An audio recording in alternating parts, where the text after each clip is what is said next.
नमस्कार साथियों, स्वागत है आपका ऑनलाइन स्टडी ग्रुप में। आज की इस सेशन में हम लोग घटनासार के आर्थिकी घटनाओं की जो अर्धवार्षिकी है, उसके पहले पार्ट को देखेंगे और इस पार्ट में हम लोग केंद्रीय बजट 2022-23 और आर्थिक समीक्षा 2021-22 को देखेंगे। और इसके पूर्व में हम लोगों ने राष्ट्रीय घटनाक्रम को 2 पार्ट में, अंतर्राष्ट्रीय घटनाक्रम को 1 पार्ट में कंप्लीट कर लिया है। जिन लोगों ने अभी उस पार्ट को कंप्लीट नहीं किया है, वो प्लेलिस्ट में जाके करंट 2022 के प्लेलिस्ट को खोलें। उसमें घटनासार के वन लाइनर, डिटेल वीडियो, एडिटोरिया के 16 पार्ट कंप्लीट उसमें पड़े हुए हैं। आप लोग उसको कंप्लीट कर लें। चलिए शुरू करते हैं आज का सेशन। केंद्रीय बजट 2022-23 कह रहा है कि केंद्रीय बजट 2022-23 वित्त मंत्री निर्मला सीतारमण द्वारा 1 फरवरी 2022 को लोकसभा में प्रस्तुत किया गया। मोदी सरकार द्वारा यह कुल मिलाकर 10वां बजट प्रस्तुत किया गया। इस 10वें बजट में एक एंटरिम बजट भी शामिल है, यानी कि आप यह कह सकते हैं कि ये 10वां बजट था और इसमें इस 10वें बजट में 9 रेगुलर बजट और एक अंतरिम बजट भी शामिल है। और अगर हम दूसरे कार्यकाल को देखें, यानी पहला कार्यकाल जो 14 से 19 तक था, और दूसरे कार्यकाल को देखें तो दूसरे कार्यकाल का ये चौथा नियमित बजट है, ठीक है। और 1 फरवरी 2022 को इसको प्रस्तुत किया गया। अब यहाँ पर देखिए कि इस बजट में निवेश को अधिकतम बढ़ावा देने के लिए और विकास की गति को बढ़ाना, इसके लिए आधारित संरचना पर विशेष ध्यान केंद्रित किया गया। एक बात और ध्यान दीजिए कि संक्रमण काल से गुजर चुकी अर्थव्यवस्था को कैसे विकास की गति में अग्रसर किया जाए, और दूसरी बात साथ ही साथ राजकोषीय घाटे को नियंत्रण कैसे किया जाए, इन बातों का इस बजट में पूरा ध्यान दिया गया। एक बात और ध्यान दीजिए कि पूंजीगत संसाधन जुटाने के लिए जो सार्वजनिक कंपनियों में विनिवेश यानी कि डिसइन्वेस्टमेंट पर निर्भरता इस बजट में कम की गई है। और उसी के साथ साथ इस आगामी 25 वर्ष में, जिसे अमृत काल के नाम से वित्त मंत्री ने संबोधित किया, नए भारत को स्वरूप देने का ये बजट बनाया गया। अब यहाँ पर एक बात ये ध्यान दीजिए, आगामी 25 वर्ष को अमृत काल क्यों कहा जा रहा है? क्योंकि हमने आज़ादी के 75 वर्ष पूर्ण कर लिए, और इन 75 वर्ष में जब ये 25 वर्ष जुड़ेंगे तब हम 2047 में अपनी आज़ादी के 100 वर्ष में होंगे। इसलिए इन्होंने इस आगामी 25 वर्ष को अमृत काल के रूप में मनाने की घोषणा की है और उसी के अनुरूप बजट को रखा गया है। अगला दिया है कि स्वतंत्रता के 75 वर्ष के बाद आज़ादी का अमृत महोत्सव 2022 से मनाया जा रहा है, ठीक है। और भारत @75 के पश्चात भारत @100 की संकल्पना बजट में की गई है और इस अमृत काल का दृष्टिकोण बजट में वित्त मंत्री ने प्रस्तुत किया। अब जब भी आपके पास अमृत काल शब्द आए तो आप समझ लीजिए कि आज़ादी के बाद 100 वर्ष के पूर्व जो 25 वर्ष का समय है, इसे ही अमृत काल कहा जा रहा है। आगे देखिए, किसी वर्ग विशेष पर ध्यान केंद्रित करने की जगह कोरोना महामारी से संघर्षरत रही अर्थव्यवस्था को एक नई गति देने का प्रयास किया गया और इसके साथ ही साथ रोजगार सृजन को भी ध्यान में रखा गया है। अब यहां से बजट की भूमिका अब स्टार्ट हो रही है। ये याद रखिए कि इस बजट में 4 प्राथमिकताएं बताई गई हैं वित्त मंत्री द्वारा। ये परीक्षा के दृष्टिकोण से भी ये चारों प्राथमिकताएं इंपॉर्टेंट है। आइए इन प्राथमिकताओं के बारे में चर्चा करें। पहली प्राथमिकता है पीएम गतिशक्ति, दूसरी है समावेशी विकास, तीसरी प्राथमिकता है उत्पादकता में वृद्धि और निवेश, और इसी में उदयमान अवसर, ऊर्जा परिवर्तन और जलवायु कार्य योजना, ये तीसरी प्राथमिकता है। चौथी प्राथमिकता है निवेश का वित्त पोषण। इन 4 प्राथमिकताओं के आधार पर यह बजट प्रस्तुत किया गया। तो परीक्षा में आप लोगों से पूछा जा सकता है कि बजट कितने प्राथमिकताओं पर है, तो आपका जवाब होगा 4। हो सकता है कि 4 में से किन्हीं 3 का जिक्र हो और पूछा जाए कि इनमें कौन सा नहीं है, या इस तरह के प्रश्न कोरिलेट करके बनाए जा सकते हैं। अगला है कि वित्त मंत्री ने जो ये पीएम शक्ति की बात की है, इस पीएम शक्ति में 4 कारक हैं, या आप कह सकते हैं 7 इंजन है। इस पीएम शक्ति में 7 इंजन है टोटल, या 7 कारक हैं। कौन कौन से? सड़क, दूसरा है रेलवे, तीसरा है ट्रांसपोर्ट, चौथा है पत्तन जिसको हम लोग पोर्ट कहते हैं, 5वां है सार्वजनिक परिवहन, 6वां है जलमार्ग और 7वां है लॉजिस्टिक अवसंरचना। यानी कि जो ये पीएम गतिशक्ति है, इन 7 कारकों या 7 इंजनों को मिलाकर तैयार की गई है। और इस पीएम गतिशक्ति का उद्देश्य है कि अर्थव्यवस्था को आगे बढ़ाना, उसको गति देना। और ये 4 प्राथमिकताओं में ये एक प्राथमिकता के तौर पर पीएम गतिशक्ति को शामिल किया गया है। ये परीक्षा के दृष्टिकोण से इंपॉर्टेंट है। आइए बजट में प्राप्तियां और व्यय पर चर्चा करते हैं। 2021-22 के बजट में सरकार ने कुल व्यय 34,83,236 करोड़ का बजट अनुमानित किया था। जब पिछले वर्ष 2021-22 में बजट सरकार प्रस्तुत कर रही थी, तो उसके बाद कोरोना महामारी के विरुद्ध संघर्ष और टीकाकरण की निःशुल्क व्यवस्था के कारण इस व्यय बजट में अनुमान में काफी अधिक रहा, और संशोधित जो आंकलन निकला वो 2021-22 का सरकार का कुल खर्च 37,70,000 करोड़ रुपए अनुमानित हुआ। यानी कि 2021-22 के बजट प्रस्तुत करते समय सरकार ने जो व्यय का अनुमान 34,83,236 माना था, अब वो संशोधित आंकलन 2021-22 के बजट का 37,70,000 करोड़ रुपए हो गया। आइए 2022-23 के दौरान कुल व्यय पर चर्चा कर लें तो जो 2022-23 के दौरान सरकार ने कुल व्यय 2021-22 के संशोधित अनुमान से भी ज्यादा हो गया। संशोधित अनुमान में 37,70,000 करोड़ रुपए की बात की गई। वहीं 2022-23 के बजट में जो अनुमान किया गया है व्यय का, वह है 39,44,909 करोड़ रुपए का। आपको याद रखना होगा कि वर्तमान जो बजट प्रस्तुत किया गया उसमें कुल व्यय 39,44,909 करोड़ रुपए का अनुमान है। वहीं दूसरे पिछले वित्तीय वर्ष 2021-22 का जो संशोधित आंकलन है वो 37,70,000 करोड़ रुपए का है। आइए 2021 के दौरान कुल व्यय जो अनुमान किया गया था उससे वर्तमान व्यय का जो अंतर है, जो अधिक हुआ है, वो कितना है? 74,909 करोड़ रुपए। ठीक है, यानी क्या कहने का मतलब है? यहां यह कहने का मतलब है कि जो 2021-22 का जो संशोधित बजट था, जो 37,70,000 करोड़ रुपए का था, और 2022-23 में जो बजट प्रस्तुत किया गया 39,44,909 करोड़ रुपए का, इनका वेरिएशन है कितना? 74,909 करोड़ रुपए। ठीक है, यहां क्लियर हो गया होगा।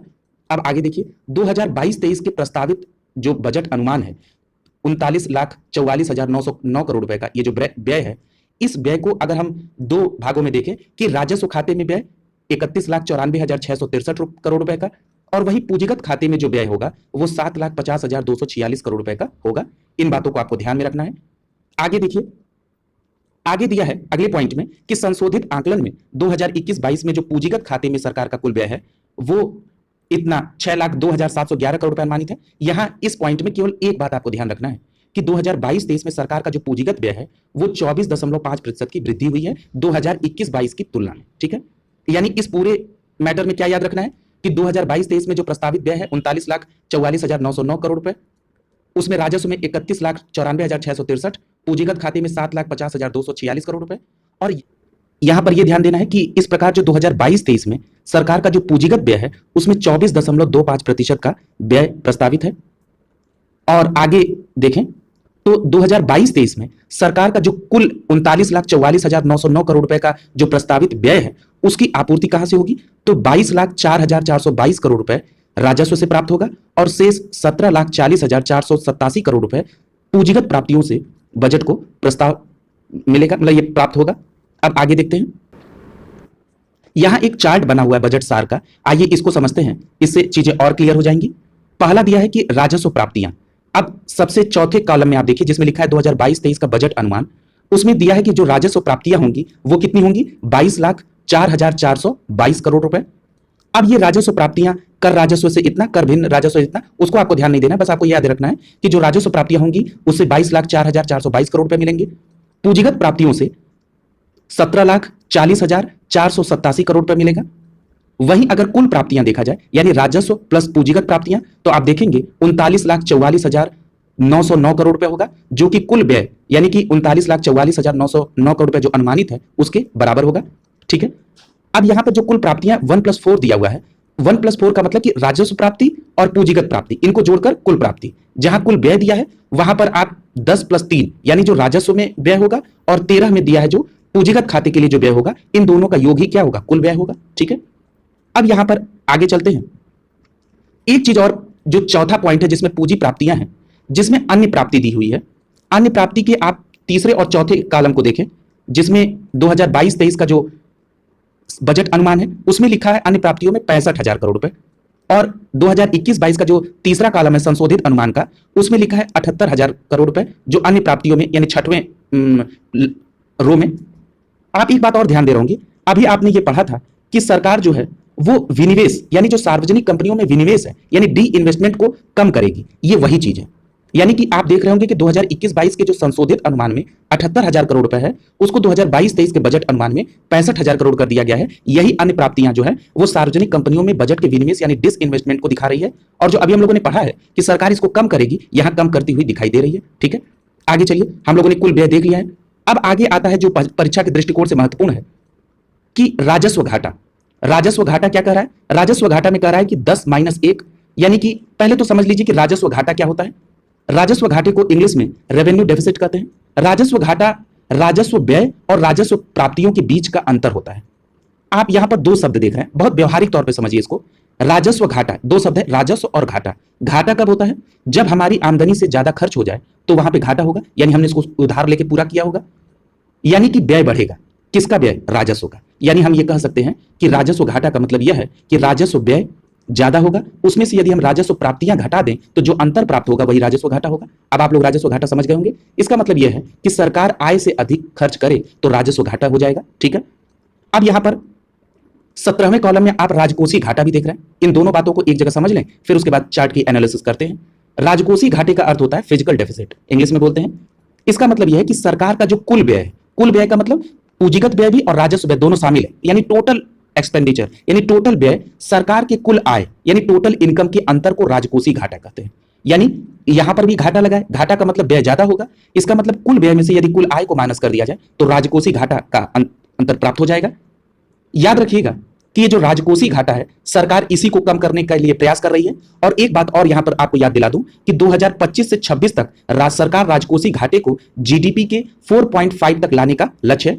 आगे हम लोग वर्तमान में क्या राजकोषीय घाटा है अभी इसको देखेंगे। यहां पर यह समझ लीजिए कि 2025-26 तक सरकार राजकोषीय घाटे को जीडीपी के 4.5 तक लाने का प्रयास कर रही है। अब आइए 15 नंबर पॉइंट पे, जिसमें लिखा है राजकोषीय घाटा।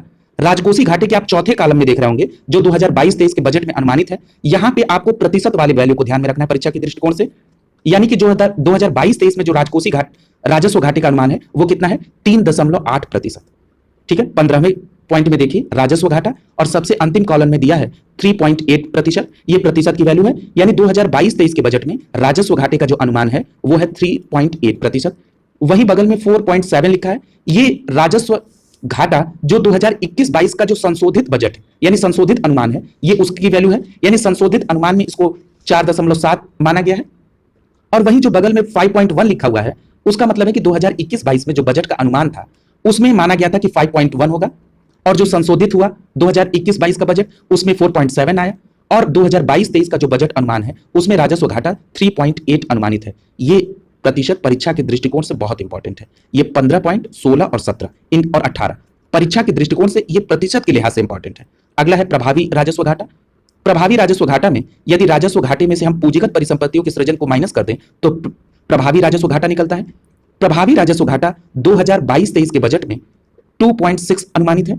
वहीं अगर प्रभावी राजस्व घाटा को 2021-22 के संशोधित अनुमान के लिहाज से देखें तो 3.7 है। और जो प्रभावी राजस्व घाटा है, जब 2021-22 का बजट प्रस्तुत किया गया था उस समय जो अनुमान निकाला गया था वो 4.1 था। और यहां पर कम से कम जो चौथे कॉलम में और तीसरे कॉलम में दिया हुआ प्रतिशत है वो जरूर याद रखना होगा। यानी मैं क्लियर कर देता हूं, यानी 15वें पॉइंट में जो अंतिम में 3.8% दिया है, ये 2022-23 का अनुमानित राजस्व घाटा है, ये याद होना चाहिए। इसी के साथ साथ 2021-22 का जो संशोधित अनुमान है 4.7 का, ये याद होना चाहिए। 16वें पॉइंट में जो प्रभावी राजस्व है वो 2.6 है 2022-23 के बजट में, ये याद होना चाहिए। बगल में 3.7 जो 2021-22 का जो संशोधित प्रभावी राजस्व घाटा है ये 3.7%, ये याद होना चाहिए। 17वें कॉलम में जो राजकोषीय घाटा है ये 2022-23 में अनुमानित है 6.4, ये याद होना चाहिए। और 2021-22 में जो संशोधित अनुमान है वो 6.9% था, ये याद होना चाहिए। यही जो 17वें कॉलम में 6.4 जो 2022-23 का संशोधित अनुमान है, इसी को मैं बता रहा था कि 2025-26 तक इसे ही सरकार इसी राजकोषीय घाटे को जीडीपी का 4.5 लाने का प्रयास करेगी। यानी जो 6.4 वर्तमान में अनुमानित है उसे ही वो 4.5 2025-26 तक लाने का अनुमान है। 18वें पॉइंट में प्राथमिक घाटा है। प्राथमिक घाटा को समझ लीजिए। प्राथमिक घाटे का मतलब होता है कि जो राजकोषीय घाटा है उसमें से यदि ब्याज भुगतान को माइनस कर दिया जाए तो वही हमारा प्राथमिक घाटा होता है। और प्राथमिक घाटे में देखें तो 2022-23 में जो प्राथमिक घाटा बजट अनुमानित है वो है 2.8 का। 2021-22 का जो संशोधित अनुमान है प्राथमिक घाटा का वो है 3.3। ये दोनों चीजें याद होनी चाहिए, ठीक है, कम से कम इतना याद होना चाहिए आपको। आइए चलिए आगे देखते हैं। यहां पर आप देख रहे हैं कि कहा गया कि 2020-21 में जो विनिवेश के तौर पर 2,10,000 करोड़ रुपए जुटाने का सरकार का जो बजट में अनुमान था वो कोरोना महामारी के चलते यह लक्ष्य प्राप्त नहीं हो सका और 32,000 करोड़ रुपए का ही विनिवेश प्राप्त हो सका था। आइए अब बजट घाटे को देखा जाए। हम लोगों ने यहाँ पे देख लिया है कि जो राजस्व घाटा है इसमें आपको केवल प्रतिशत याद रखना है। अभी आपने देखा कि 2022-23 में जो राजस्व घाटा है वो कितना प्रतिशत अनुमानित है जीडीपी का, 3.8। इसमें बस यही याद रखना है कि 3.8 राजस्व घाटा अनुमानित है 2022-23 के बजट में। अगली बात दिया हुआ है कि जो प्रभावी राजस्व घाटा है 2022-23 का वो कितना अनुमानित है, 2.6। ये 2022-23 के बजट के अकॉर्डिंग है। अभी आपने इसको चार्ट में भी समझा था। वहीं पर आप देखें कि जो राजस्व घाटा है, राजकोषीय घाटा है, वो जीडीपी का कितना प्रतिशत अनुमानित है, तो 6.4% है। ठीक है, बजट में राजकोषीय घाटा का जीडीपी का कितना है, 6.4% है।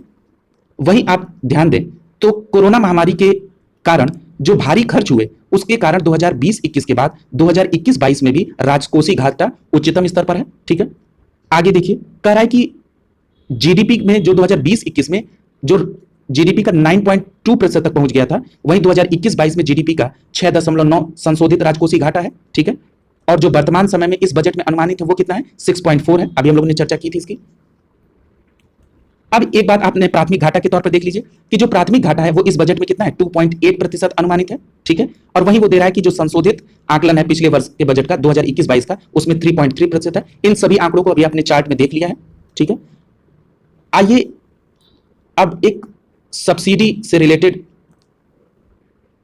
ये देखिए कि खर्च किस किस क्षेत्र में मद में ज्यादा होता है। ठीक है, आइए बात करते हैं ब्याज अदायगी की। सरकार के खर्च में सबसे बड़ी मद जो होती है वो ब्याज अदायगी की, यानी ब्याज अदायगी में 9,40,651 करोड़ रुपए इस बार के बजट 2022-23 में ये प्रावधान किया गया है। याद रखिएगा, ये परीक्षा के दृष्टिकोण से इंपॉर्टेंट है कि ब्याज अदायगी सरकार के खर्च में एक बड़ी मद है, 23.8% की लगभग। और ये ब्याज अदायगी के लिए इस बार 2022-23 के बजट में 9,40,665 करोड़ रुपए का प्रावधान है। वहीं पूर्व में बता रहा है कितना था, उस पर बहुत ध्यान नहीं रखना है। सब्सिडी के मद में देखा जाए तो सब्सिडी के मद में सबसे अधिक लगभग 28% की कटौती खाद्य सब्सिडी में की गई है, यानी इस बार सब्सिडी में कटौती की गई है जो सबसे ज्यादा 28% की कटौती है। ठीक है, और इस बार जो घटाते हुए सब्सिडी में खर्च को 3,17,866 करोड़ रुपए का प्रावधान इस बार बजट में किया गया है। आइए चार्ट में इसको और अच्छे से समझते हैं। खाद्य में जो सब्सिडी है वो 206,831 करोड़ रुपए की है। इसमें कटौती जो की गई है वो 27.59 की है। और जो उर्वरक में सब्सिडी है वो 1,05,222 करोड़ रुपए है, इसमें 25 की कटौती की गई है। और पेट्रोलियम में जो आवंटन है वो 5,813 है, और इसमें जो सब्सिडी की कटौती की गई है वो लगभग 10.76 है। अब यहां पर एक बात आपको ध्यान रखना होगा कि यहां पे हम लोग बात कर रहे हैं कि ब्याज अदायगी की। ठीक है, उसके बाद हम लोगों ने करों के भुगतान की बात की। तो यहां पर एक चीज आपको मैं कोरिलेट कर दूं, यहां पर उस बात की चर्चा करना बहुत जरूरी है कि अगर ये पूछा जाए कि 2022-23 के बजट में रुपए कहां जाएगा, ठीक है, क्योंकि अभी हम लोगों ने व्यय पर चर्चा की है, तो सबसे ज्यादा व्यय जो होगा वो ब्याज अदायगी में होगा 20%। करों और शुल्क में जो राज्यों का हिस्सा होगा वो दूसरे नंबर पे होगा और ये लगभग 17% है। केंद्रीय क्षेत्र की योजनाएं जो है उस पर 15% खर्च होगा। वित्त आयोग और अन्य अंतरण में 10%, केंद्रीय प्रायोजित योजनाओं में 9% खर्च होगा। यानी कि खर्च के मामले में सबसे ज्यादा ब्याज अदायगी, दूसरा है कर और शुल्क में जो राज्यों का हिस्सा है, तीसरे नंबर पे केंद्रीय क्षेत्र की योजनाएं, चौथे नंबर पे वित्त आयोग तथा अन्य अंतरण, और पांचवें नंबर पे केंद्रीय प्रायोजित योजनाएं हैं। अगर ये पूछा जाए कि रुपए कहां से आएगा 2022-23 में, तो सबसे ज्यादा पैसा उधार और अन्य देयताओं से 35%, माल और सेवा कर यानी जिसको जीएसटी कहते हैं उससे 16% आएगा राजस्व, निगम कर जिसको इंग्लिश में कारपोरेशन टैक्स कहते हैं उससे 15%, आयकर जिसको इनकम टैक्स कहते हैं उससे 15%, और केंद्रीय उत्पाद शुल्क से 7% आएगा। कई बार परीक्षाओं में इनको आय या व्यय में जो क्रम से कह देता है कि क्रम से आय और व्यय का जो क्रम है उसको निर्धारित करिए, तो उसमें ये आपको उपयोगी होगा। और अभी हम लोगों ने कई बार ब्याज अदायगी शब्द का प्रयोग किया था, तो हमने कहा यहाँ इसको कोरिलेट कर दिया जाए। आइए अब देखें कि बजट में रक्षा के क्षेत्र में क्या व्यवस्था की गई है। तो यहां पर 2022-23 में रक्षा के लिए जो धन आवंटन किया गया है वो है 5.25 लाख करोड़ रुपए, यानी 5.25 लाख करोड़ रुपए रक्षा के क्षेत्र में दिए जाएंगे। अब इसमें रक्षा के क्षेत्र में अलग अलग बता रहा है कि जो राजस्व व्यय होगा वो 2.33 का होगा, वहीं पर 15,02,369 करोड़ रुपए पूंजीगत व्यय होगा, और पेंशन में 1,19,696 करोड़ रुपए जाएगा। आपको बहुत याद रखना है, तो दो बातें याद रखनी है। एक तो 2022-23 में जो रक्षा में कुल आवंटन है वो 5.25 लाख करोड़ का है, ये बात याद रखनी है। दूसरी बात याद रखनी है कि जो राजस्व का जो व्यय होगा वो कितना होगा 2.33, और पेंशन मद में 1,19,669 करोड़ रुपए, और ये जो पूंजीगत व्यय दिया है ये है 1,52,369 करोड़ रुपए का। इसी पूंजीगत व्यय से हथियार, वायुयान या अन्य सेना उपकरण खरीदे जाते हैं, इसलिए आप इस बात को भी ध्यान। और यहां एक बात और याद रखना है कि इस बार जो ये पूंजीगत व्यय की बात की गई है इसमें पहले 58% आरक्षित होता था घरेलू बाजार के लिए, उसको बढ़ाकर अब 68% घरेलू बाजार की खरीद के लिए आरक्षित कर दिया है। यह भी परीक्षा के दृष्टिकोण से इंपॉर्टेंट है। अगला है कर प्रस्ताव, और पहला है प्रत्यक्ष कर। यहां पर प्रत्यक्ष कर क्या होता है, पहले इसको हल्का सा हिंट कर दें ताकि जिनको ना पता हो वो इसको समझ लें। प्रत्यक्ष कर साधारण भाषा में समझिए तो जो व्यक्ति की आय है या जो उसके ऊपर धन पर लगाया गया टैक्स है उसे जिसको सरकार सीधे वो सरकार को भुगतान कर देता है, इसे प्रत्यक्ष कर कहा जाता है। जैसे आयकर, आयकर हम इनकम कमा करते हैं और उसका टैक्स भरते हैं तो वो आयकर है, यानी हम प्रत्यक्ष तौर पर भुगतान कर देते हैं सरकार को। इसी प्रकार संपत्ति कर निगम कर है। अप्रत्यक्ष कर की बात करें तो उस व्यक्ति पर लगाया जाता है जो वस्तु और सेवाओं का उपभोग करता है।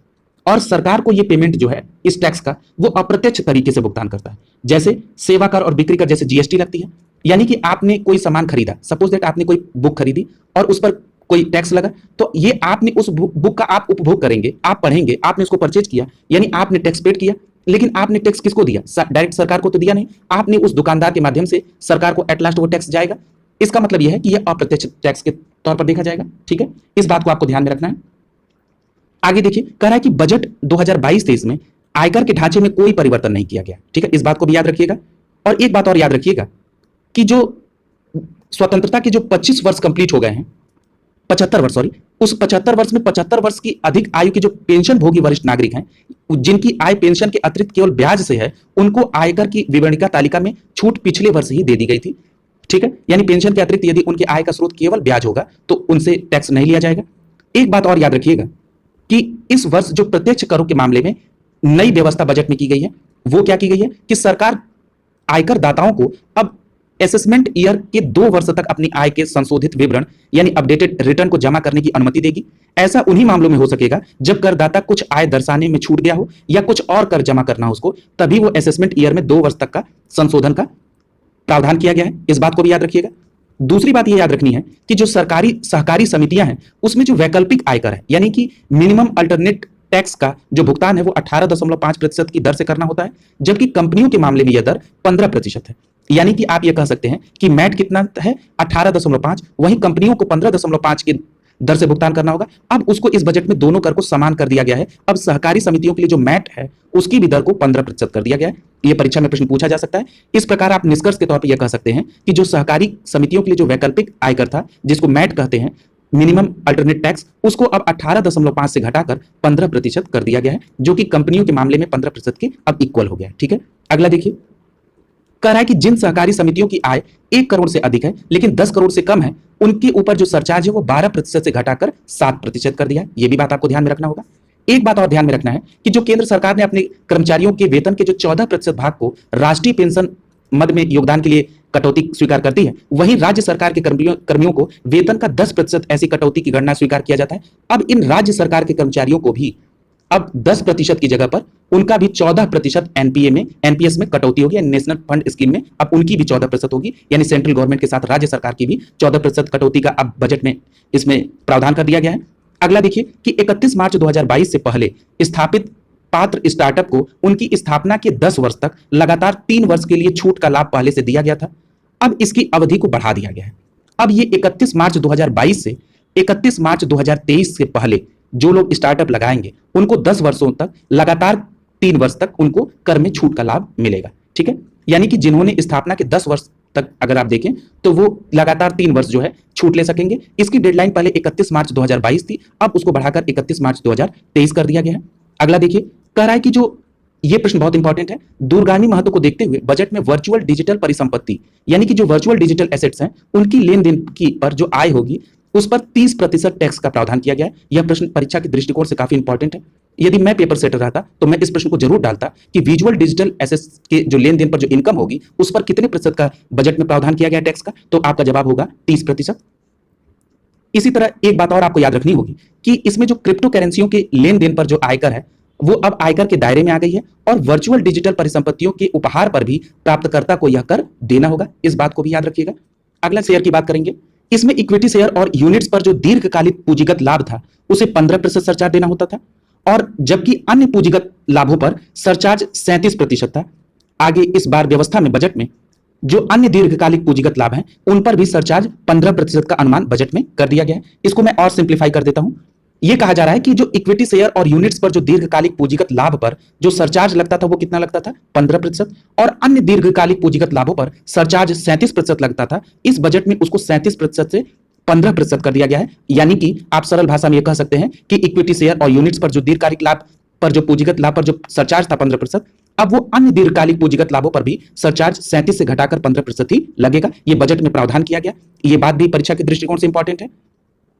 वहीं आप इस बात को भी समझें कि जो नई स्थापित विनिर्माण क्षेत्र में जो उत्पादक इकाइयां हैं उसमें 15% की रियायती दर 31 मार्च 2023 तक स्थापित होने वाली इकाइयों के लिए उपलब्ध थी। इस बजट में उसको इस डेडलाइन को 31 मार्च 2024 तक बढ़ा दिया गया है। यानी कहने का अर्थ यह है कि अब 31 मार्च 2024 तक जो भी विनिर्माण क्षेत्र में जो उत्पादन इकाइयां लगेंगी उनको 15% की रियायती दर पर छूट मिलेगी। ठीक है, इस बात को याद रखिएगा, यानी 15% का उनको रियायती दर मिलेगा। यानी ये डेडलाइन कब से, एक साल लगभग बढ़ा दिया गया, यानी 31 मार्च 2023 से 31 मार्च 2024 तक। आगे देखिए, अप्रत्यक्ष कर दे रहा है, कह रहा है कि अप्रत्यक्ष कर के बारे में हमने अभी आपको डिटेल में इसका मतलब समझा दिया था, अब इस पे केवल डिटेल चर्चा कर ली जाए। कह रहा है कि बजट 2022-23 में राष्ट्रीयगत पूंजीगत वस्तु नीति 2016 के तहत जो पूंजीगत वस्तुओं का जो उत्पादन है वो 2025 तक दोगुना करने की बात कही गई है। यानी क्या बात कर रहा है, आपसे प्रश्न पूछा जा सकता है कि पूंजीगत वस्तुओं का उत्पादन दोगुना करने का लक्ष्य कब तक है, तो आपका सही जवाब होगा 2025 तक। वहीं यह भी पूछा जा सकता है कि 2025 तक जो पूंजीगत वस्तुओं का उत्पादन दोगुना करने का लक्ष्य है यह किस नीति के तहत है, तो आपका जवाब होगा राष्ट्रीय पूंजीगत वस्तु नीति 2016 के तहत, और इस बात का उल्लेख बजट 2022-23 में किया गया है। अगला देखिए, कह रहा है कि जबकि जो विद्युत, उर्वरक, टेक्सटाइल, चमड़ा, फुटवेयर या खाद्य प्रसंस्करण में जो पूंजीगत वस्तुओं पर जो प्रशुल्क में छूट दी गई थी, इन छूटों से जो पूंजीगत उत्पादों की जो स्वदेशी उत्पादन पर एक प्रतिकूल प्रभाव पड़ रहा है। इन पर जो छूट दी जा रही थी प्रशुल्क पर, अब इन मामलों में इनमें से कुछ पर जो है छूट को समाप्त करके 7.5% का प्रशुल्क बजट में आरोपित किया गया है। यानी कह रहा है कि इनमें छूट हटाकर 7.5% का प्रशुल्क जो है आरोपित किया गया। यह भी बात याद रखनी होगी। एक बात और याद रखना है आपको कि जिन उन्नत मशीनों का देश में उत्पादन नहीं हो रहा है उन पर छूट जारी रहेगी, ताकि इन कदमों से मेक इन इंडिया व आत्मनिर्भर भारत जैसे मशीनों को बढ़ावा मिल सके। अगला बात याद रखिए कि अन्य महत्वपूर्ण बजट में जो एक प्रस्ताव और क्या है कि जो मिश्रित पेट्रोल है, यानी जिसमें इथेनॉल मिला हुआ है, को बढ़ावा देने के लिए गैर मिश्रित पेट्रोल, यानी जिस पेट्रोल में इथेनॉल नहीं है उस पर 2 रुपए लीटर के अतिरिक्त उत्पादन शुल्क लगा दिया गया। मतलब यह है कि जो पेट्रोल इथेनॉल मिश्रित है वो नॉर्मल पेट्रोल जिसमें इथेनॉल नहीं है उससे 2 रुपए सस्ता होगा। क्यों? क्योंकि जिसपे इथेनॉल नहीं है उस पर 2 रुपए का अतिरिक्त उत्पादन शुल्क लगा दिया गया। अब यहां पर एक बात मुझे याद आ रही है जिसका उल्लेख करना आवश्यक है कि भारत सरकार ने पेट्रोल में जो इथेनॉल के 10% मिश्रण का लक्ष्य है वो 2022 तक रखा है। हो सकता है ये प्रश्न इससे कोरिलेट करके पूछ दे, यानी कि 10% इथेनॉल मिश्रण का लक्ष्य 2022 तक। इसमें एक जब आर्थिक सर्वेक्षण में देखेंगे तो 2022 तक का ये जो लक्ष्य है 10% का, इसमें सितंबर 2021 तक 8.5 मिश्रण का लक्ष्य पूरा किया जा सकता है। ठीक है, एक बात। दूसरी बात कि जो पेट्रोल में एथेनॉल के 20% मिश्रण का लक्ष्य है वो लक्ष्य है 2025 का। इन दोनों बातों को याद रखिएगा, इसके साथ हो सकता है कोरिलेट करके प्रश्न पूछ दे। दूसरी बात कि ये जो कटिंग और पॉलिश किए हुए जो हीरे या रत्न है इनकी सीमा शुल्क को घटाकर 5% कर दिया गया है। यह भी बात याद रखना होगा। आगे देखिए कि कह रहा है कि 2022-23 के बजट में जो व्यय है वो किन मद में कितनी राशि है। इसमें सबसे ज्यादा आपको ध्यान देना होगा कि सब्सिडी में सर्वाधिक 31,17,866 रुपए की का व्यय होगा, और आप अंत में देखेंगे तो कुल व्यय 39,44,909 करोड़ रुपए का होगा, जो अभी हम लोगों ने 2022-23 के बजट में कुल व्यय इसी के बराबर देखा था। उस चार्ट में समझाने के लिए कुछ नहीं है, वो फैक्ट है, वो याद रखना होगा, और सारे तथ्यों को याद नहीं किया जा सकता है। उसमें केवल और केवल सब्सिडी का जो सर्वाधिक मद है वो आपको याद रख लेना होगा। अब हम लोग चल रहे हैं, एक बात और यहां पर ध्यान रखिए, चूंकि निर्यात और तमाम चीजों की बात हुई तो एक फैक्ट और याद रखिएगा कि भारत सरकार ने सेवा के क्षेत्र में $1 ट्रिलियन के निर्यात का लक्ष्य 2030 तक रखा है। यह भी बात आप याद रखिएगा। आइए चलते हैं सड़क परिवहन में। सड़क परिवहन के क्षेत्र में 2022-23 में 25,000 किलोमीटर का और विस्तार करने का लक्ष्य है, यानी कि 2022-23 के फाइनेंशियल ईयर में 25,000 किलोमीटर और विस्तार किया जाएगा राष्ट्रीय राजमार्ग को, यानी नेशनल हाईवे को। और राष्ट्रीय राजमार्ग के नेटवर्क का जो विस्तार है उसके लिए 2 लाख करोड़ रुपए को जुटाए जाने का प्रावधान है। इन दोनों बातों को सड़क परिवहन में देखिए। अगला है मल्टी मॉडल लॉजिस्टिक पार्क। यह परीक्षा के दृष्टिकोण से बहुत इंपॉर्टेंट प्रश्न है। 2022-23 के बजट में 4 स्थानों पर मल्टी मॉडल लॉजिस्टिक पार्क लगाने का प्रावधान है, और ये किस आधार पर लगेंगे? ये पीपीपी मॉडल पर, यानी सार्वजनिक निजी भागीदारी के आधार पर लगाए जाएंगे। अगला है रेल मार्ग। रेल मार्ग में अगर आप देखें, यानी रेलवे के लिए ये स्थानीय व्यापार और पूंजीगत श्रृंखलाओं को बढ़ाने के लिए एक स्टेशन एक उत्पाद की अवधारणा के अनुरूप इसको लोकप्रिय बनाया जाएगा, जिस प्रकार उत्तर प्रदेश में 1 डिस्ट्रिक्ट 1 प्रोडक्ट की अवधारणा है। आगे देखिए, कह रहा है कि 2022-23 में 2000 किलोमीटर रेलवे नेटवर्क को सुरक्षा और क्षमता संवर्धन के लिए विश्व स्तरीय प्रौद्योगिकी कवच के तहत लाया जाएगा। यानी कवच के तहत कितने 1000 किलोमीटर के रेल नेटवर्क को लाने की बात की गई है 2022-23 के बजट में, तो आपका जवाब होगा 2000 किलोमीटर के रेलवे नेटवर्क को। अब कवच क्या है, इसकी विस्तृत चर्चा हमने जब हम लोग राष्ट्रीय घटनाक्रम कर रहे थे तो उसमें हमने डिटेल में की है। जिन लोगों ने अभी राष्ट्रीय घटनाक्रम की डिटेलिंग वीडियो को नहीं देखा है या उसको देख लें, उसमें कवच और क्लियर हो जाएगा। रेल में जो बजट के लिए प्रावधान है उसमें देखेंगे तो 3 वर्षों के दौरान 400 नई उत्कृष्ट वंदे भारत ट्रेन निर्माण की बात की गई है। यह भी बात याद रखिएगा। कितने वर्षों में? 3 वर्षों में। कितनी नई? 400 नई वंदे भारत ट्रेन। अगला कहा गया है कि अगले 3 वर्षों में मल्टी मॉडल लॉजिस्टिक के लिए 100 पीएम गतिशक्ति कार्गो टर्मिनल विकसित किए जाएंगे। इन दोनों बातों को याद रखिएगा कि 3 वर्षों में 400 नई वंदे भारत और 3 वर्षों में 100 multi modal logistic PM Gatishakti cargo terminal विकसित किया जाएगा। अगला देखिए, एक रेल की बात हुई है तो एक बात और याद रख लीजिए रेल में, जरा रेल में एक बात और याद रखिएगा कि भारतीय रेलवे ने ग्रीन रेलवे के लिए एक लक्ष्य रखा है जो 2030 तक है। ग्रीन रेलवे का मतलब है शून्य कार्बन उत्सर्जन। ग्रीन रेलवे का मतलब ये नहीं समझना कि पूरी रेलवे को ग्रीन किया जाएगा, मैं मजाक कर रहा हूं। काफी बजट का मैटर चल रहा है तो काफी गंभीर चर्चा हो रही थी, तो इसको थोड़ा सा हल्का करने के लिए हम जानते हैं कि मेरे इस ऑनलाइन स्टडी ग्रुप के परिवार के जितने भी मेंबर हैं वो काफी समझदार हैं। यानी कि भारतीय रेलवे ने जो ग्रीन रेलवे का लक्ष्य रखा है वो 2030 तक, यानी शून्य कार्बन उत्सर्जन का लक्ष्य 2030 तक रखा गया है। आइए आगे पर्वतमाला देखते हैं। पर्वतमाला में दुर्गम पहाड़ी क्षेत्रों में जो पारंपरिक सड़कों के जो पर्यावरण की दृष्टि से टिकाऊ विकल्प के रूप में राष्ट्रीय रोपवे कार्यक्रम यानी पर्वतमाला को पीपीपी मॉडल पर चलाया जाएगा। यहां रोपवे कार्यक्रम है तो एक बात और याद दिला दें कि भारत में वाराणसी एक पहला शहर है जहां सार्वजनिक उपयोग के लिए रोपवे की व्यवस्था की गई है, ठीक है। और यहां पर राष्ट्रीय रोपवे विकास कार्यक्रम पर्वतमाला की बात की गई। इस 2022-23 के बजट में 60 किलोमीटर लंबी 8 रोपवे परियोजनाओं को अनुबंध दिए जाएंगे। ये फैक्ट भी याद रखना है, 60 किलोमीटर 8 रोपवे परियोजना को अनुबंध पीपीपी मॉडल पर। आइए कृषि पर चर्चा करते हैं। कृषि में कहा गया कि देश भर में जो रसायन मुक्त प्राकृतिक खेती को बढ़ावा देने के लिए जो गंगा नदी के आसपास का जो 5 किलोमीटर का कॉरिडोर है, ये किसानों की जमीन पर विशेष ध्यान दिया जाएगा, ठीक है। क्यों? क्योंकि इसको रसायन मुक्त प्राकृतिक खेती बनाना है। वहीं कृषि फसलों के आकलन व कीटनाशकों के छिड़काव आदि के लिए किसान ड्रोन को बढ़ावा देने की भी बात की गई है, ठीक है। अब यहां पर देखते हैं कि किसान ड्रोन, अब यहां बजट में इस घोषणा के बाद, यानी जो किसान ड्रोन की जो घोषणा की गई बजट में, उस घोषणा के बाद प्रधानमंत्री नरेंद्र मोदी ने 100 किसान ड्रोन का उद्घाटन किया है, ठीक है। यानी कि यहां पर 18 फरवरी 2022 को देश के अलग अलग शहरों में 100 किसान ड्रोन की परिकल्पना भारत सरकार ने की और उसको उद्घाटन किया। अगला पॉइंट देखिए, अगला पॉइंट कह रहा है कि 44,065 करोड़ रुपए की अनुमानित लागत से केन बेतवा लिंक परियोजना को लागू किया जाएगा। केन बेतवा लिंक परियोजना काफी महत्वपूर्ण परियोजना है। इसके लिए कितना अनुमानित लागत? 44,065 करोड़ रुपए का अनुमानित लागत है। अब एक बात यहां समझ लीजिए जरा, केन बेतवा लिंक परियोजना को। केन बेतवा लिंक परियोजना, ये दो सहायक नदी हैं, केन और बेतवा। ये दोनों नदियां यमुना की सहायक नदी हैं। यमुना की सहायक नदी का मतलब यह हो गया कि ये नदी यमुना में आके मिलती है और इन दोनों नदियों का उद्गम कहां पर है? मध्य प्रदेश में है। तो केन नदी जो है वो बांदा उत्तर प्रदेश में यमुना नदी से मिलती है और बेतवा नदी हमीरपुर उत्तर प्रदेश में यमुना नदी से मिलती है। हो सकता है कि इस लिंक परियोजना से इस स्टैटिक पार्ट में भी प्रश्न पूछ दे, तो हमको दोनों तरफ याद रखना होगा। वहीं एक बात और याद रखिएगा कि राजघाट, परीक्षा और माता तीला बांध जो है ये तीनों बेतवा नदी पर है। वहीं आप पन्ना बाघ अभ्यारण्य को देखेंगे तो केन नदी इससे होकर गुजरती है। किससे? पन्ना बाघ अभ्यारण्य से। इन बातों को भी ध्यान में रखना है। आइए आगे चलते हैं। कह रहा है कि इस योजना के उद्देश्य जो है वो 9.08 हेक्टेयर भूमि पर सिंचाई युक्त बनाना है, ठीक है। आगे देखा जाए, कह रहा है कि केंद्र सरकार ने 17 फरवरी 2022 को केन बेतवा लिंक परियोजना के प्राधिकरण और केन बेतवा नदियों के आपस में जोड़ने के लिए 20 सदस्यीय संचालन समिति का गठन किया है। यह भी बात याद रखिएगा। आगे कह रहा है कि केन बेतवा लिंक परियोजना के पश्चात अन्य रिवर लिंकिंग की व्यवस्था भी इस बार के बजट में की गई है। यानी आप याद रखिएगा कि 5 अतिरिक्त नदियों की लिंकिंग की व्यवस्था इस बजट में है। वो कौन कौन सी है? पहली है दमन गंगा पिंजाल परियोजना, दूसरी है पार ताप्ती नर्मदा लिंक परियोजना, तीसरी है गोदावरी कृष्णा लिंक परियोजना, ये कॉमन नहीं होगा, डैश होगा यहाँ पे। अगली है कृष्णा पेन्नार नदी लिंक परियोजना और पांचवी है पेन्नार कावेरी लिंक परियोजना। ये 5 नदियों की लिंकिंग परियोजना इस 2022-23 के बजट में है। इन बातों पर आप ध्यान रखिए, जिन राज्य सरकार की इस पर सहमति होगी। अगला है एमएसएमई क्षेत्र। एमएसएमई क्षेत्र के बारे में यहां पर ध्यान देंगे। एमएसएमई क्षेत्र का मतलब होता है सूक्ष्म लघु एवं मध्यम उद्योग से संबंधित बात की जा रही है।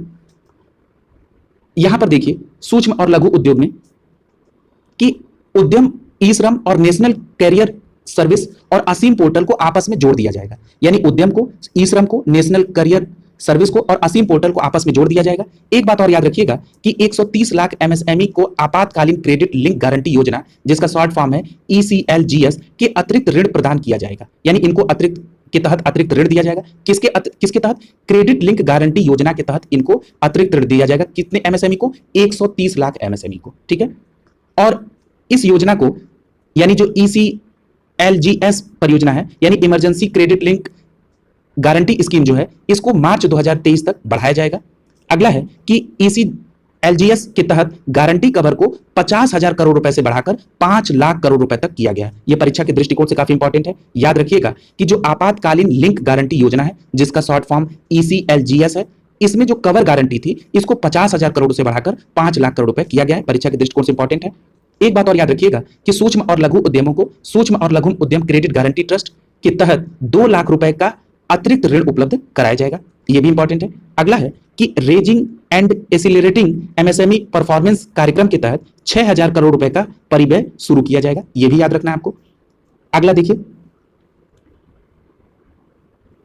अगला दिया है कौशल विकास, यानी कौशल विकास फ्रेमवर्क का जो गतिशील उद्यमियों की जरूरतों के अनुरूप नवीकरण किया जाएगा।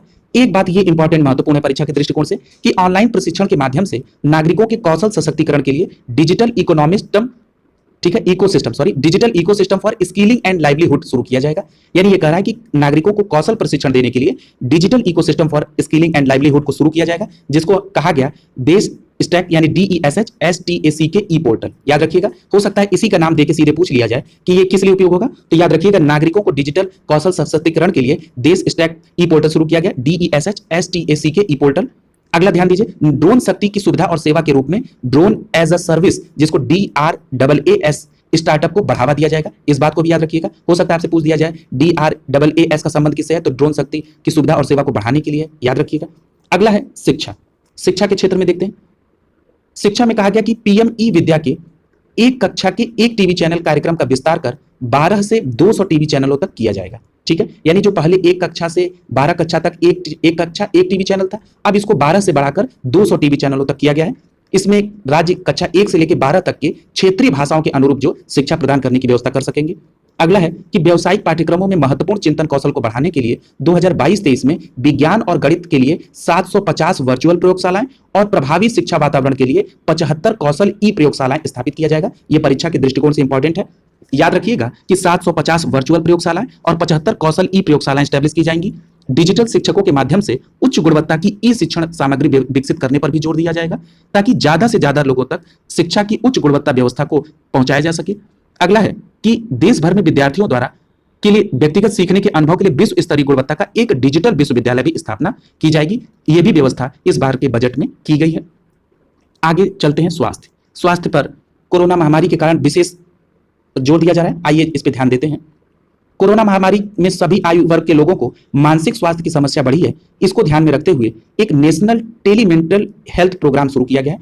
इसके तहत मानसिक स्वास्थ्य परामर्श और देखभाल सेवाएं सभी तक पहुंच सके, इसके लिए प्रोग्राम चलाया गया, नेशनल टेलीमेंटल हेल्थ प्रोग्राम।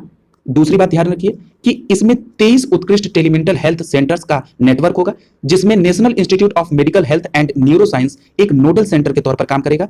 और इसमें याद रखिएगा कि इसमें national institute for information technology यानी IIT बेंगलुरु एक तकनीकी सहायता प्रदान करेगा। यह प्रश्न याद रखना होगा कि इसमें IIT बेंगलुरु एक तकनीकी सुविधा प्रोवाइड करेगा। अगले चल रहे हैं, स्वास्थ्य में एक बात आपको याद दिला दें, मैं कई बार जब मैं क्वेश्चन के माध्यम से चाहे एडिटोरिया के प्रश्नों या जब भी स्वास्थ्य का आता है चर्चा, तो मैं इस बात को कोरिलेट कर देता हूं, आज भी कर दे रहा हूं कि जो स्वास्थ्य के क्षेत्र में टीबी को मुक्ति का जो टारगेट रखा गया है वो 2025 तक, मलेरिया और HIV एड्स से जो मुक्ति का टारगेट रखा गया है वो 2030 तक है। इन दोनों बातों को स्वास्थ्य से कोरिलेट करके चलिए। अगला टॉपिक है सक्षम आंगनबाड़ी। महिला एवं बाल विकास मंत्रालय ने 3 योजनाएं पोषण 2.0 के माध्यम से महिलाओं और बच्चों को एकीकृत लाभ प्रदान किए जाएंगे। 3 योजनाओं के बारे में एक बात और याद रखिए कि सक्षम आंगनबाड़ी नई पीढ़ी की आंगनबाड़ी है और इसके तहत बेहतर बुनियादी ढांचा और ऑडियो वीडियो विजुअल सुविधाएं भी दी जाएंगी। यानी कि आप चाहें तो विजुअली संपर्क कर सकते हैं आंगनबाड़ी के कार्यकर्ताओं से। 2 लाख आंगनबाड़ियों का सक्षम आंगनबाड़ियों में उन्नयन किया जाएगा। ठीक है, यानी उनको इन सुविधाओं से लैस किया जाएगा। अगला टॉपिक है हर घर जल, नल से जल। इस टॉपिक को शुरू करने से पहले इसके लक्ष्य पे मैं आपको ध्यान केंद्रित करना चाहता हूं। हर घर नल से जल अर्थात जो स्वच्छ जल आपूर्ति का लक्ष्य है वो 2024 तक का है, याद रखना होगा। अब इस टॉपिक को देखते हैं। हर घर जल नल के अंतर्गत 2022-23 में 3.8 करोड़ परिवारों को कवर करने के लिए 60,000 करोड़ रुपए आवंटित किया गया है। अब तक इसके अंतर्गत 8.7 परिवारों को कवर किया गया है। याद रखिएगा, ये इस पूरे लाइन में फैक्ट इंपॉर्टेंट है। यानी 2022-23 के बजट में कितने परिवारों को कवर करने का लक्ष्य है, तो आपका जवाब होगा 3.8 करोड़ परिवारों को। इसके लिए कितना बजट का प्रावधान है, तो आपका जवाब होगा 60,000 करोड़ परिवारों को। अगर ये पूछा जाए अब तक कितने परिवारों को कवर किया जा चुका है, तो आपका जवाब होगा 8.7 करोड़ परिवारों को। ठीक है, तो इसको होलिस्टिक अप्रोच में आपको समझना है। अगला देखिए, सभी के लिए आवास। इसमें भी मैं एक फैक्ट पहले इंक्लूड करना चाहता हूं कि जो सभी के लिए आवास उपलब्ध कराने का लक्ष्य 2022 तक था, अब उसको परिवर्तित करके 2024 तक कर दिया गया है। ये परीक्षा के दृष्टिकोण से इंपॉर्टेंट है क्योंकि इसमें परिवर्तन किया गया है। यानी सभी के लिए जो आवास उपलब्ध कराने का अब लक्ष्य है वो 2024 हो गया है। अब आइए इसमें देखते हैं, PM आवास योजना के तहत 2022-23 में ग्रामीण और शहरी दोनों में 80 लाख घरों को पूरा करने के लिए 48,000 करोड़ रुपए धन आवंटित किया गया है। यह परीक्षा के दृष्टिकोण से इंपॉर्टेंट है। यानी 2022-23 के बजट में 80 लाख परिवारों को ग्रामीण और शहरी दोनों, इनके लिए 48,000 करोड़ रुपए मिलेगा। अगला है पूर्वोत्तर क्षेत्र में प्रधानमंत्री की विकास पहल। अब जब पूर्वोत्तर की बात आ गई तो भले ही एक रेल नेटवर्क से जुड़ी बात याद आ रही है, उसको यहां समाहित करना जरूरी है कि जो पूर्वोत्तर के सभी राज्यों की राजधानी है उसको रेलवे नेटवर्क से जोड़ने का लक्ष्य 2023 तक का है। और आज सवेरे के एडुटेरिया के प्रैक्टिस सेट में आप लोगों ने देखा 16वें प्रैक्टिस सेट में कि एक प्रश्न था कि मणिपुर अब रेलवे के मानचित्र में शामिल हो चुका है। इसी के तहत यहाँ पे ये बात याद आ गई कि 2023 तक पूर्वोत्तर के सभी राजधानियों को रेलवे नेटवर्क से जोड़ने की बात है। आइए यहाँ पे देखते हैं कि पूर्वोत्तर क्षेत्र में जो बुनियादी ढांचे और सामाजिक विकास परियोजनाओं के लिए जो वित्त पोषण की एक नई योजना है वो पूर्वोत्तर क्षेत्र के लिए ग्रामीण विकास पहल के नाम से जानी जा रही है, जिसको कहते हैं पीएम डिवाइन यानी DEVINE। ये प्रस्ताव है पूर्वोत्तर के लिए, याद रखिएगा। अगर आपसे ये पूछते कि पीएम डिवाइन यानी DEVINE किससे संबंधित है तो आपको जवाब होगा पूर्वोत्तर क्षेत्र के लिए प्रधानमंत्री की विकास पहल है ये। अगला है कि योजना के तहत युवाओं और महिलाओं को आजीविका गतिविधियों के समर्थन बनाने के लिए 1500 करोड़ रुपए की शुरुआती धन आवंटन किया गया। यानी इसके तहत जो स्टार्टिंग बजट दिया गया वो कितने का है तो वो 1500 करोड़ रुपए का है। आइए बजट के अंतर्गत जो अन्य महत्वपूर्ण घोषणा है उसकी तरफ चलते हैं। यहां दिया है कि बजट 2022-23 के दौरान डिजिटल करेंसी की शुरुआत रिजर्व बैंक करेगा और इसमें डिजिटल लेन देन को बढ़ावा मिलेगा। ये बात याद रखनी है, हम लोगों ने अभी चर्चा भी की है। अगला पॉइंट है इलेक्ट्रिक व्हीकल को बढ़ावा देने के लिए जो बैटरी स्वैपिंग की सुविधा बैटरी स्टेशनों पर उपलब्ध कराई जाएगी, जिससे इलेक्ट्रिक व्हीकल को बढ़ावा मिल सके। यानी ये कह रहा है कि आपको ये इलेक्ट्रिक स्टेशन पर यह सुविधा होगी कि आप चाहें तो अपनी बैटरी को चार्जिंग स्टेशन पर स्विप कर सकते हैं, यानी उनसे बदल करके स्वैपिंग कर सकते हैं। यहां पर एक फैक्ट और मुझे याद आ रहा है कि भारत सरकार ने जितने भी टोटल वाहन हैं उसमें 30% इलेक्ट्रिक वाहन का लक्ष्य जो है वो 2030 तक रखा है। ठीक है, यानी 30% का लक्ष्य है और 2030 तक को पूरा करना है। ये आप ट्रिक भी लगा सकते हैं यहाँ पे। ठीक है, तो ये भी इंक्लूड कर लीजिए, हो सकता है कि इससे भी कोरिलेट कर दे आपको उसमें। ये थोड़ा सा स्कैनिंग गड़बड़ हुई है, मैं अभी इसको बोल दे रहा हूं तो कवर हो जाएगा। 2022 में 1,05,000 यानी 1.5 लाख डाकघरों में कोर बैंकिंग सिस्टम को लागू करने की बात की गई है। यानी इतने फैक्ट को याद रखना है कि 2022 में सभी 1.5 लाख डाकघरों को कोर बैंकिंग सिस्टम से लागू किया जाएगा। दूसरी बात यह है कि सीमावर्ती गांव जहां पर जनसंख्या बहुत छिटपुट है वहां कनेक्टिविटी और बुनियादी सुविधाएं सीमित हैं, इसके विकास से तौर पर ये वंचित रह गए हैं। इनको बढ़ावा देने के लिए एक नई वाइब्रेंट विजिलेंस कार्यक्रम का शुभारंभ किया गया है। निजी कंपनियों को 5G मोबाइल सेवाएं शुरू करने के लिए स्पेक्ट्रम की नीलामी की व्यवस्था भी 2022-23 के बजट में की गई है। एक बात और याद रखिएगा कि डिजिटल करेंसी के लिए जो डिजिटल यूनिवर्सिटियों के साथ साथ डिजिटल बैंक की भी स्थापना की घोषणा की गई है और आजादी के 75 वर्ष पूर्ण होने के उपलक्ष्य में डिजिटल बैंकों की स्थापना 75 जिलों में की जाएगी। यह भी बात याद रखिएगा। 2030 तक स्थापित सौर विद्युत का 280 गीगावाट का लक्ष्य है।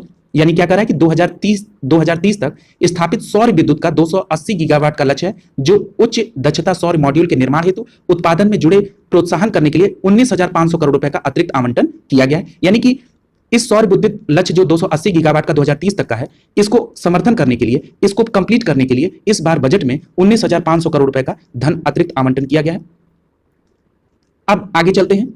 कह रहा है कि कार्बन न्यूट्रल अर्थव्यवस्था, और अभी हम लोगों ने सौर व्यवस्था भी पढ़ा, तो कुछ बातों को ध्यान में रखिए, जैसे कि 500 गीगावाट जो अक्षय ऊर्जा का लक्ष्य है वो 2030 तक का है। कुल कार्बन उत्सर्जन में 1 अरब टन की कमी का लक्ष्य 2030 तक का है। एक हाइड्रोफ्लोरर कार्बन है यानी FSC है, उसका उपयोग 80% तक कम करने का लक्ष्य 2047 तक है। भारत को ऊर्जा संबंधी स्वतंत्र बनाने के लिए लक्ष्य 2047 तक है। भारत द्वारा नेट जीरो का लक्ष्य 2070 तक है। इन बातों को याद रखिएगा, परीक्षा में निश्चित तौर पर इससे कोरिलेटेड करते हुए प्रश्न जरूर मिलेंगे आपको। वहीं एक लक्ष्य और याद है कि कृषि को में शून्य डिजिटल और नवीकरणीय ऊर्जा के इस्तेमाल के लिए जो लक्ष्य है वो 2024 तक का है। ठीक है, आइए कार्बन न्यूट्रल अर्थव्यवस्था में परिवर्तन को समझते हैं। ताप विद्युत संयंत्रों में 5 से 7% बायोमास पैलेट्स फायर किए जाएंगे।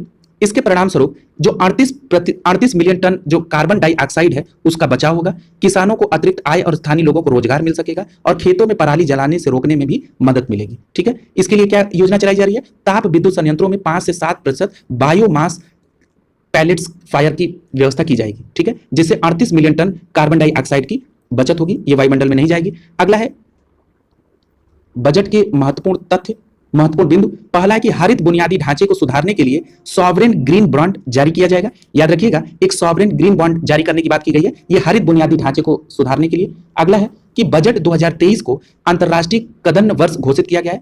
एक इसका मतलब यह है कि 2023 को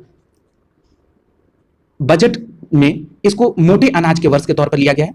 याद रखिएगा, अंतर्राष्ट्रीय संघ ने भी 2021 में भारत के अनुरोध के आधार पर 2023 को अंतर्राष्ट्रीय मोटे अनाज का वर्ष घोषित किया है। ठीक है, ये आपको याद होना चाहिए। अब आगे देखिए, ये बजट में भी भारत में भी घोषित हुआ। अगला है कि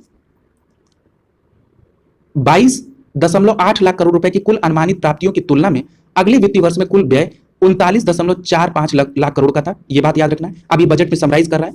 2021-22 में जो राजकोषीय घाटा जीडीपी का 6.9 था, अब उसे 2022-23 में 6.4 करने का अनुमान है। और यहां पर एक बात और कोरिलेट कर दो तो 2025-26 तक सरकार राजकोषीय घाटे को जीडीपी का 4.5 तक लाने का लक्ष्य है। यानी एक लाइन में इसको रखा जाए तो 2021-22 के लिए राजकोषीय घाटा जीडीपी का संशोधित 6.9 है। 2022-23 के बजट में राजकोषीय घाटा जीडीपी का 6.4% रहने का अनुमान है। वहीं 2025-26 तक सरकार ने राजकोषीय घाटे को जीडीपी का 4.5% तक लाने का लक्ष्य निर्धारित किया है। अगला देखिए कि 2022-23 में जो पूंजीगत व्यय है उसे 35.4 से तेजी से बढ़ाकर 7.50 लाख रुपए पहुंचाया जाएगा, जो मौजूदा समय में 5.5 लाख करोड़ रुपए है। ये पूंजीगत व्यय की बात हो रही है। अगला देखिए 2021-22 के लिए आर्थिक वृद्धि 9.2 आंकी गई है, जो सबसे बड़ी अर्थव्यवस्था में सबसे अधिक है। याद रखिएगा कि 2021-22 के लिए क्या आर्थिक वृद्धि अनुमानित की गई है, वो 9.2% है। अभी हम लोगों ने चर्चा की कि 4 प्राथमिकताओं के आधार पर 2022-23 का बजट रखा गया। उत्पादकता, जलवायु कार्य, निवेश में वित्तीय मदद, पीएम गति शक्ति के अंतर्गत 7 तरह के इंजन की बात की गई थी जो देश की अर्थव्यवस्था को आगे पहुंचाएगी। ठीक है, इसके अतिरिक्त ये बात आ भी गई यहाँ पे 7 कारक थे, जिसमें सड़क, रेल मार्ग, हवाई अड्डे, बंदरगाह, जल परिवहन, जल मार्ग एवं लॉजिस्टिक अवसंरचना। अगले 25 वर्ष को अमृतकाल की नींव के आधार पर देखा गया। अब अर्थव्यवस्था को एक नई दिशा में भारत @75 से 100 तक ले जाने की बात की गई है। आयकरों के स्लैब में कोई परिवर्तन नहीं किया गया है। करदाता प्रासंगिकता निर्धारण वर्ष के लिए 2 वर्ष के भीतर में संशोधित आईटीआर दाखिल कर सकते हैं। वर्चुअल डिजिटल संपत्ति पर 30% का टैक्स लगेगा। ब्लॉकचेन पर आधारित डिजिटल करेंसी आरबीआई 2023 में लाएगी। याद रखिएगा इस फैक्ट को कि ब्लॉकचेन पर आधारित डिजिटल करेंसी कब लाएगी, आरबीआई 2023 तक लाएगी। 3 वर्षों में 400 वंदे भारत उद्यम, ई श्रम, एनसीएस और असीम पोर्टल को आपस में जोड़ा जाएगा। ये हम लोगों ने एसएमई में पढ़ा था, एमएसएमई में। ठीक है, और अगला है 5G सेवाओं के लिए स्पेक्ट्रम की नीलामी 2022-23 में होगी। बजट के अनुसार 25,000 किलोमीटर का नेशनल हाईवे एड ऑन किया जाएगा। आगे देखिए कह रहा है कि 2025 तक सभी गांवों में ऑप्टिकल फाइबर, एम्बेडेड चिप और प्रभावी प्रौद्योगिकी का उपयोग ई पासपोर्ट भारत में 2022-23 से जारी किया जाएगा। गंगा नदी के किनारे प्राकृतिक खेती को बढ़ावा देने के लिए अभी हम लोगों ने पढ़ा कि 5 किलोमीटर के कॉरिडोर को व्यवस्थित किया जाएगा। गति शक्ति योजना के साथ 3 सालों में 100 कार्गो टर्मिनल बनाए जाएंगे। बजट में 5 बड़े शहरों में फिशिंग हार्बर परियोजना का लक्ष्य है। बजट में मनरेगा पर 73,000 करोड़ रुपए का प्रावधान है। इंपॉर्टेंट फैक्ट है, याद रखिएगा। यानी कि जो अभी हम लोगों ने पीछे पढ़ा था ये उसका समराइज फॉर्मेट था। इसमें एक फैक्ट और याद रखिएगा, मनरेगा में 73,000 करोड़ रुपए का प्रावधान है। अभी हमने जो आपसे चर्चा की थी कि बजट में रुपए कहां से आता है और कहां जाता है, उसका यहां पर प्रतिशत की जगह पर पैसे में उल्लेख किया गया है। ठीक है, इसको समझ लीजिए। कह रहा है कि व्यापार, उधार और अन्य देयताओं में 35% खर्च पैसा होता है 100 पैसे में। वहीं माल सेवा में 16%, निगम कर में 15%, आय कर में 15%, केंद्रीय उत्पाद शुल्क में 7% और सीमा शुल्क में 5%। ये क्या है, रुपया कहां से आता है। यानी कि जो ये पैसा दिया है आप इसको प्रतिशत भी समझ लीजिए। यानी क्योंकि आकलन किससे हो रहा है, 100 से, और प्रतिशत का मतलब क्या होता है, जब हम आकलन 100 से करें तो वही प्रतिशत है। ठीक है, प्रतिशत यानी कि शत का मतलब 100 और प्रति यानी 100 पर अगर कोई आकलन किया जा रहा है तो प्रतिशत है। यानी कि जितना पैसा दिया है उसको आप प्रतिशत समझ लीजिए। ये अभी हमने आपको पहले इस पर डिटेल चर्चा भी की थी, याद रखिएगा, इसके क्रम को याद रखिएगा। ठीक है, परीक्षा में ये आता है। वहीं कर भिन्न राजस्व पे 5% और ऋण पूंजीगत पे 2 रुपए कहां जाता है, ब्याज अदायगी में सबसे ज्यादा 20 पैसा यानी 20%, करों और शुल्क में राज्य का हिस्सा 17 पैसा यानी 17%, केंद्रीय क्षेत्र योजना में 15 पैसा यानी 15%, वित्त आयोग और अन्य विवरण में 10% यानी 10 पैसा, केंद्रीय प्रायोजित योजनाओं में 9 पैसा यानी 9%, और अन्य व्यय में 9%, आर्थिक सहायता में 8, रक्षा में 8, पेंशन में 4। यानी ये फैक्ट है, इसको याद रखना होगा, इसको कोई एक्सप्लेन करना नहीं है, जो एक्सप्लेन करना था हमने कर दिया। आर्थिक समीक्षा 2021-22 को देखिए। वित्त मंत्री निर्मला सीतारमण ने 31 जनवरी 2022 को संसद में आर्थिक सर्वेक्षण 2021-22 प्रस्तुत किया, यानी बजट के एक दिन पहले, यानी बजट प्रस्तुत हुआ 1 फरवरी को। आर्थिक सर्वेक्षण जिसे केंद्रीय बजट से पहले संसद में पेश किया जाता है ताकि अर्थव्यवस्था की स्थिति पेश की जा सके, नीतिगत नुस्खे सुझाए जा सके। याद रखिएगा कि बजट पूर्व आर्थिक सर्वेक्षण मुख्य आर्थिक सलाहकार CEA, ठीक है, यानी चीफ इकोनॉमिक एडवाइजर, ये संजीव सान्याल के नेतृत्व वाली एक टीम ने तैयार किया। ठीक है, इस बजट को, इस आर्थिक सर्वेक्षण को किसकी टीम ने तैयार किया, संजीव सान्याल। और ये क्या है, CEA।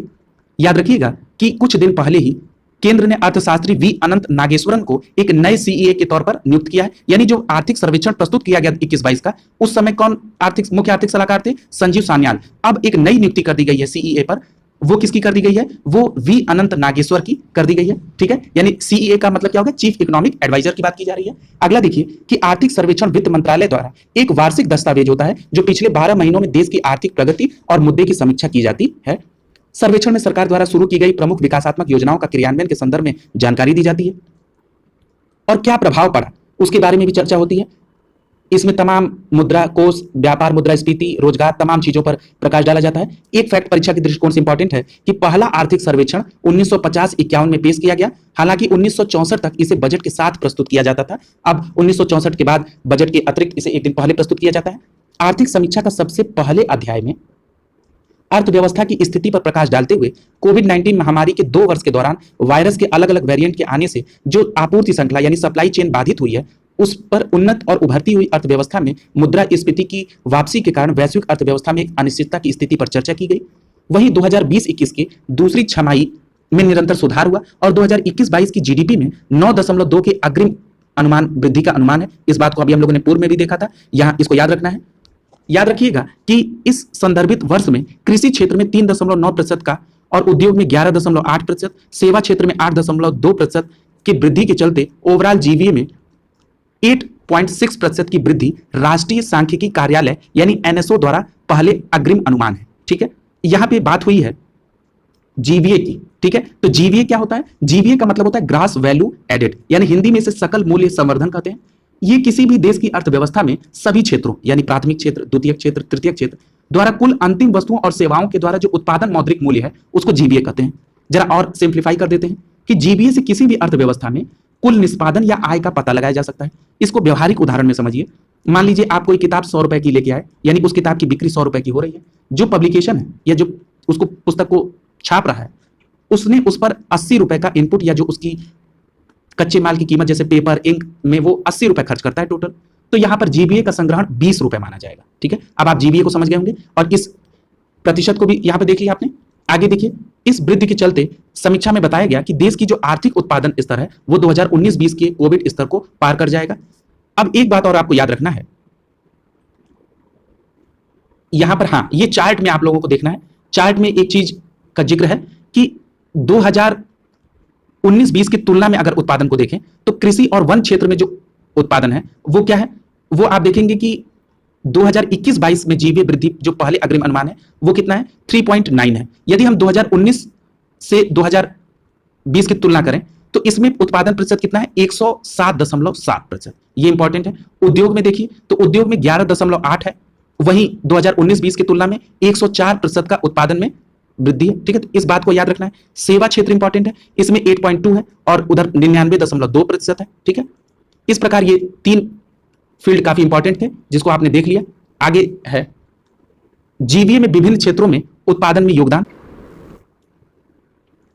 आइए इसको देखते हैं। कह रहा है कि आर्थिक समीक्षा के अनुसार कोरोना महामारी के आर्थिक दुष्प्रभाव उद्योग और सेवा क्षेत्र पर हुआ। किस पर हुआ था इसका ज्यादा प्रभाव? उद्योग और सेवा पर, जिससे सकल मूल्य संवर्धन यानी जीवीए जिसकी बात हम लोग कर रहे थे में इन क्षेत्रों का योगदान 2020-21 में घट गया, जिससे कृषि का योगदान बढ़ गया था। यानी क्या याद रखना है हमको? यहां यह रखना है कि आर्थिक समीक्षा में इस बात पर ध्यान दिलाया गया कि उद्योग और सेवा के क्षेत्र में जो कमी आई जीवीए में, वो उसके अतिरिक्त कृषि में इसका योगदान बढ़ गया था। ठीक है, अब वही अगले पैराग्राफ में कह रहा है कि आर्थिक रिकवरी हो रही है, इसका मतलब उद्योग और सेवाओं में वृद्धि होगी, तो इस कारण से जीवीए में कृषि और संबंधित क्षेत्र का योगदान 2020-21 से 2020.2% से 2021-22 में 18% रहने का अनुमान है। यानी कह रहा है कि उस समय कोरोना के कारण उद्योग और सेवाओं के क्षेत्र में कमी हुई, अब जब आर्थिक रिकवरी हो रही है तो अब 2020-21 में जो 20.2% था कृषि और संबंधित क्षेत्र का योगदान, अब 2021-22 में 18.8% रहने का अनुमान है।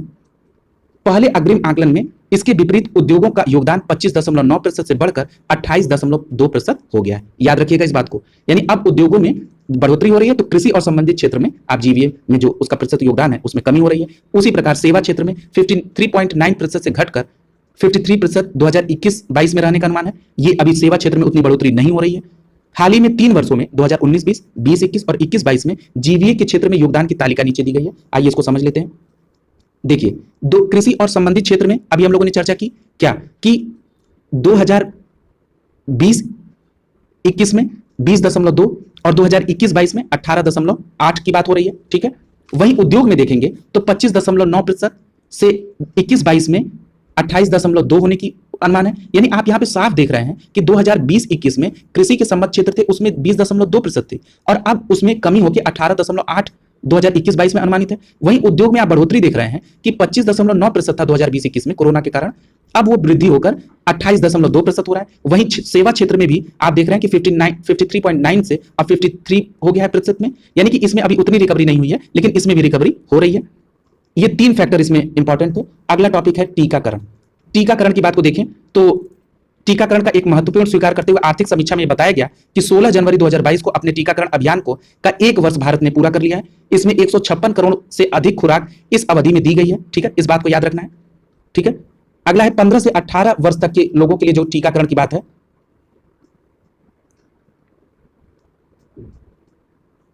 वो शुरुआत 3 जनवरी 2022 से की गई। ठीक है, इसमें मैं एक बार और कोरिलेट कर दे रहा हूं। कह रहा है कि 15 से 18 वर्ष की आयु के लिए जो टीकाकरण की शुरुआत है वो 3 जनवरी 2022 से की गई। ये परीक्षा के दृष्टिकोण से इंपॉर्टेंट भी है।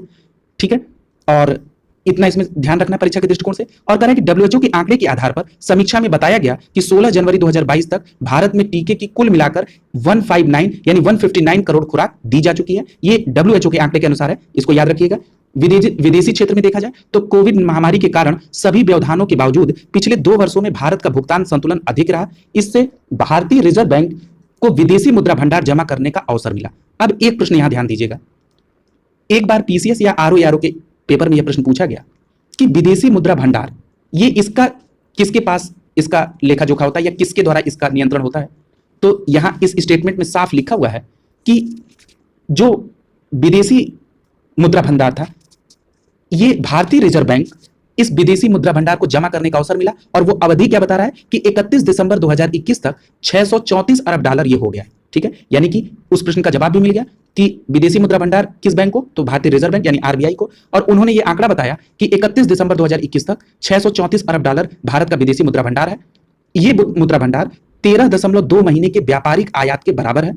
ठीक है, और देश के विदेशी मुद्रा भंडार से अधिक है। और इसमें एक और डेटा दिया गया कि समीक्षा में ये इस बात का उल्लेख किया गया कि नवंबर 2021 तक भारत चीन, जापान और स्विट्जरलैंड के बाद चौथी सबसे बड़ा विदेशी मुद्रा भंडार वाला देश हो गया। यानी भारत से पहले कौन है? चीन, जापान और स्विट्जरलैंड है और भारत चौथे नंबर पे विदेशी मुद्रा भंडार वाला देश है। और 31 दिसंबर 2021 तक 634 अरब डॉलर का विदेशी मुद्रा भंडार भारत के पास अवेलेबल है, जो 13.2 महीने के व्यापारिक आयात के बराबर है। ये बात क्लियर हो गई होगी। ये पीसीएस के प्रीलिम्स में इस बात का प्रश्न पूछा गया था, याद रखिएगा। बिहार पीसीएस देने वाले लोगों को भी ये बात ध्यान देना होगा।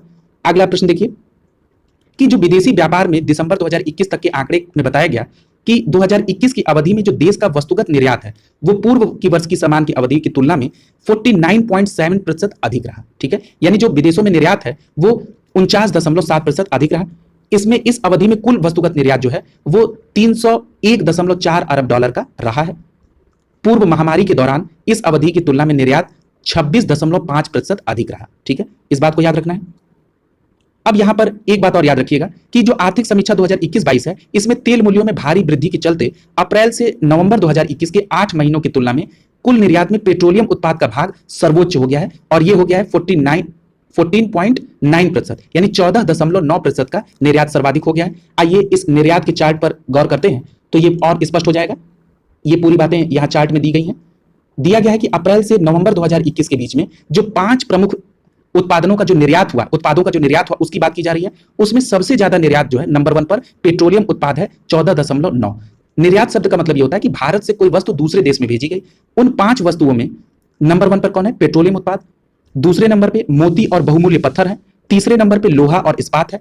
चौथे नंबर पर औषधि और फॉर्मुलेशन है और 5वें नंबर पे स्वर्ण और अन्य आभूषण है। याद रखिएगा, परीक्षा के दृष्टिकोण से यह चार्ट बहुत इंपॉर्टेंट है। आइए इन चार्ट के माध्यम से भारत के आयात निर्यात किन देशों में सर्वाधिक हुए उस पर भी गौर कर लेते हैं। नीचे एक चार्ट दिया हुआ है, ये चार्ट है। कह रहा है कि भारत से जो वस्तुएं निर्यात की गई, जो निर्यात तक वस्तुएं अभी आपने देख लिया कि पेट्रोलियम उत्पाद नंबर 1 पे, मोती बहुमूल्य पत्थर दूसरे नंबर पे, लोहा इस्पात तीसरे नंबर पे, औषधि फार्मुलेशन चौथे नंबर पे, स्वर्ण अन्य आभूषण 5वें नंबर पे। अब ये कह रहा है कि जो निर्यात किए गए वो 5 प्रमुख गंतव्य देश कौन से हैं अप्रैल से नवंबर 2021 में के अनुमान है। ये आर्थिक सर्वेक्षण में इस बात का जिक्र है।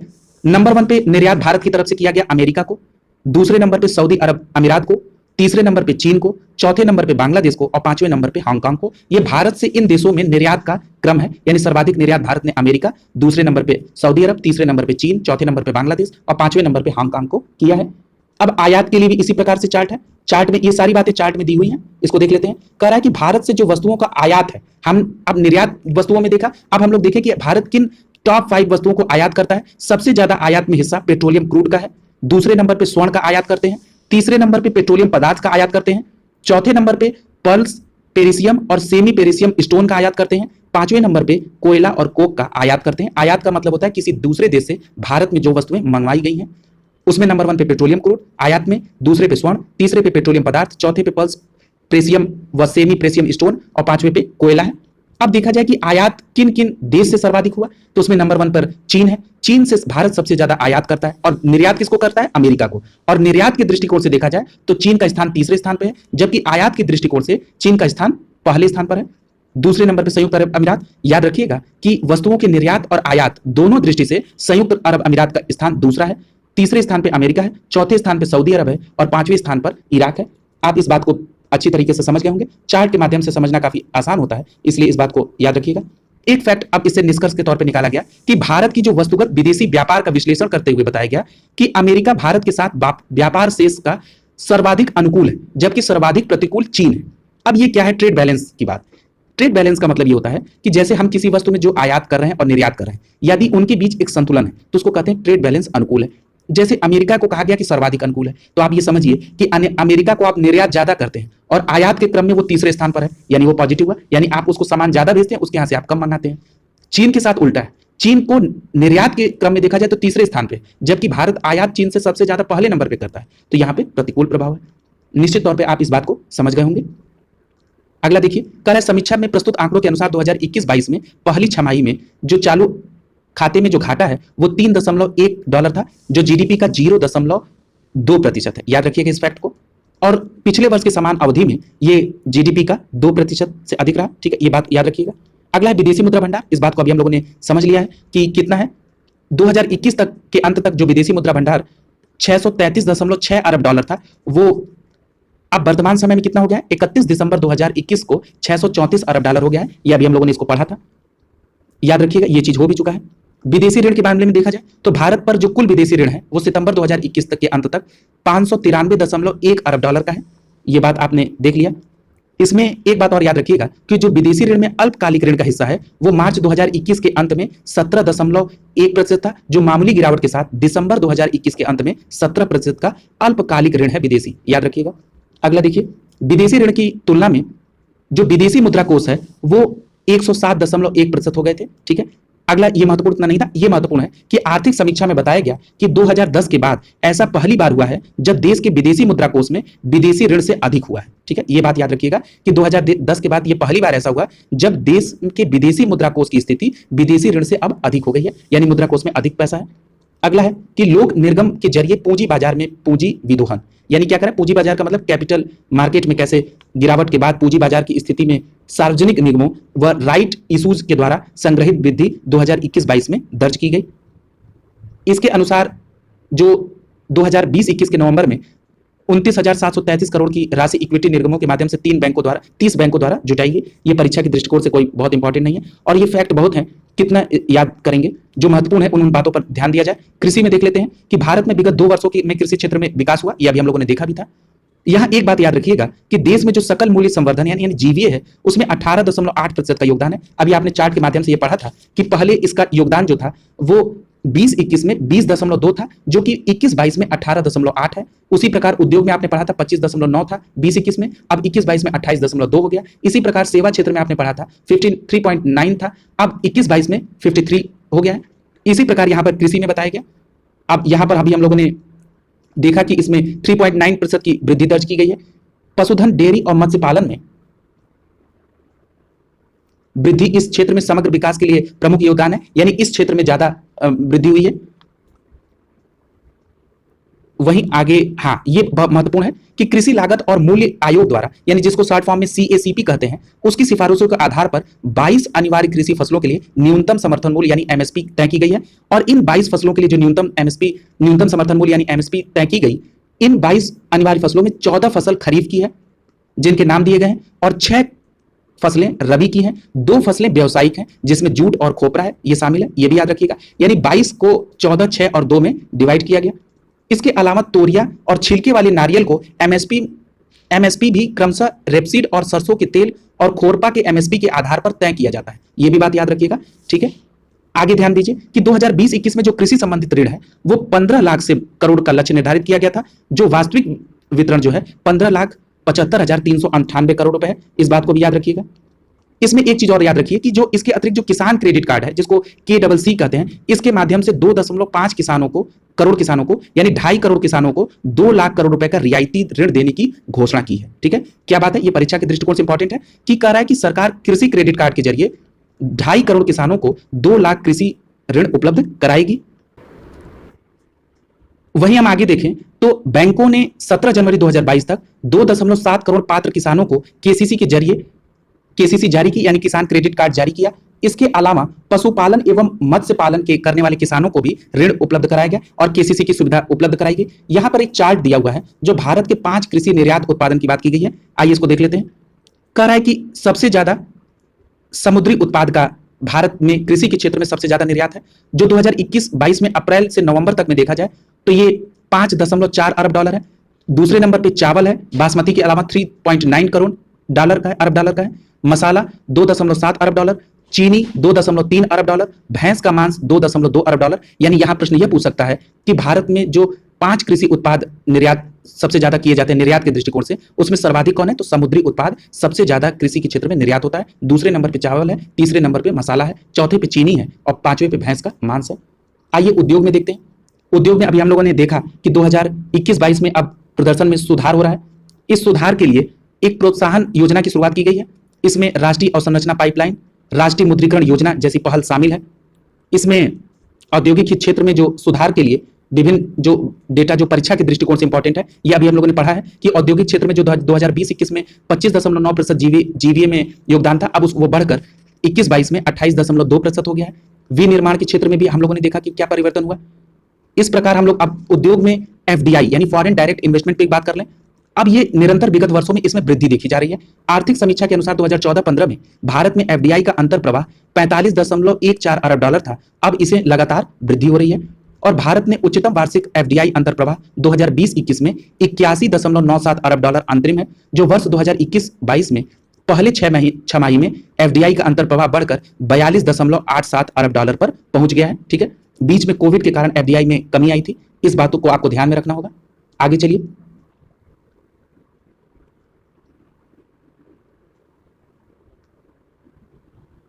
हाँ, ये प्रश्न इंपॉर्टेंट है कि आत्मनिर्भर भारत के दृष्टिकोण को साकार करने के लिए अब नए औद्योगिक लाइसेंस चाहने वाली कंपनियों के लिए रक्षा क्षेत्र में स्वचालित रूट के माध्यम से 74% तक प्रत्यक्ष विदेशी निवेश को मंजूरी दे दी गई है। यानी कि जो औद्योगिक लाइसेंस के लिए अब रक्षा क्षेत्र में जो FDI को मंजूरी दे दी गई, वो कितना दे दी गई है, 74% FDI को मंजूरी दे दी गई है, ठीक है। वहीं अगर पहले सीमा 49% थी, सितंबर 2020 में इसको बढ़ाकर 74% अभी बात हो गई और सरकारी रूट के तहत रक्षा क्षेत्र में 100% तक FDI की अनुमति कर दी गई है। इन दोनों बातों को याद रखिएगा, ये बात हो चुकी है। हाँ, बीमा क्षेत्र में याद रखिएगा कि सरकार जो है स्वचालित रूप से बीमा कंपनियों में FDI की सीमा को 49% से बढ़ाकर 74% करने के लिए अनुमानित कर दिया है, यानी इस बात को भी याद रखना है। वहीं पेट्रोलियम और प्राकृतिक गैस के कुछ मामलों में स्वचालित मार्ग से 100% तक विदेशी निवेश अनुमति जुलाई 2021 में प्रदान कर दी गई और दूरसंचार के क्षेत्र में स्वचालित रूप से FDI 100% अक्टूबर 2021 में जारी कर दी गई। यानी किन क्षेत्रों में कितने FDI की अनुमति है, इस बात को आपको बिल्कुल अच्छे तरीके से समझ लेना चाहिए, ठीक है। अगर मैं यहां पे समराइज कर दूं तो काफी आसान हो जाएगा ये बात समझना। यानी आप यहां कहेंगे कि रक्षा क्षेत्र में पहले 49% था, अब सितंबर 2020 में इसको बढ़ाकर 74% कर दिया गया। वहीं सरकारी रूट के जरिए यदि कोई इन्वेस्टमेंट करना चाहता है तो 100% कर सकता है। वहीं आपने बीमा क्षेत्र में देखा कि FDI 49% से बढ़ाकर 74 कर दिया गया। पेट्रोलियम और प्राकृतिक के क्षेत्र में स्वचालित माध्यम से 100% FDI जुलाई 2021 में। वहीं दूरसंचार के क्षेत्र में 100% FDI अक्टूबर 2021 में, ठीक है। इन बातों को याद रखिएगा। आगे है MSME के पंजीकरण। MSME का मतलब होता है माइक्रो, सूक्ष्म और मध्यम उद्योग के लिए ईज ऑफ डूइंग बिजनेस में स्थापित उद्यम पोर्टल पर 17 जनवरी 2022 तक 66,34,006 से अधिक इकाइयों ने पंजीकरण कर लिया है। ये परीक्षा के दृष्टिकोण से इंपॉर्टेंट नहीं है और इतना फैक्ट याद भी नहीं रहेगा।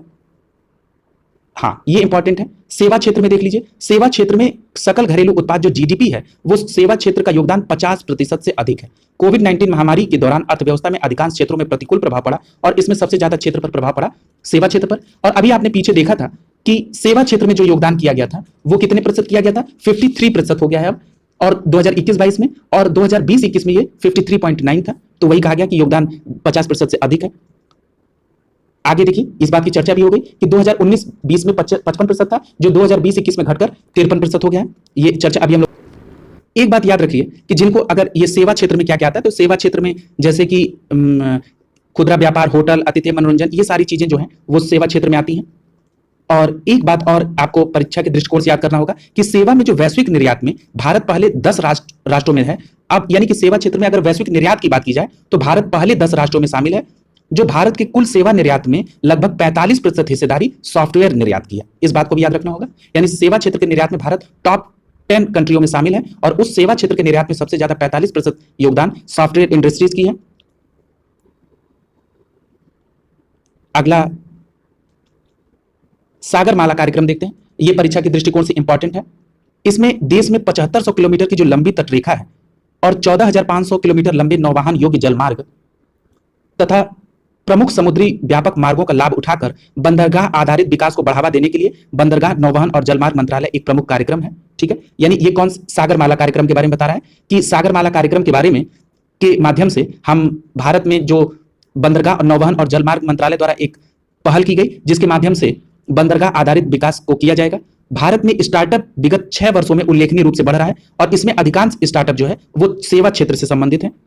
इस बात को भी याद रखना होगा कि आर्थिक समीक्षा में प्रस्तुत आंकड़ों में बेंगलुरु दिल्ली के स्थान पर, यानी बेंगलुरु के स्थान पर दिल्ली भारत स्टार्टअप राजधानी का स्थान ले लिया है। परीक्षा के दृष्टिकोण से यह बहुत इंपॉर्टेंट है। क्या कर रहा है, मैं एक बार और रिपीट कर दे रहा हूं कि आर्थिक समीक्षा में जो आंकड़े दिए गए उसके आधार पर यह कहा जा सकता है कि बेंगलुरु के स्थान पर अब दिल्ली भारत में स्टार्टअप की राजधानी हो गई है। ठीक है, यानी कि बेंगलुरु को उन्होंने पछाड़ के दिल्ली अब आगे आ गया है।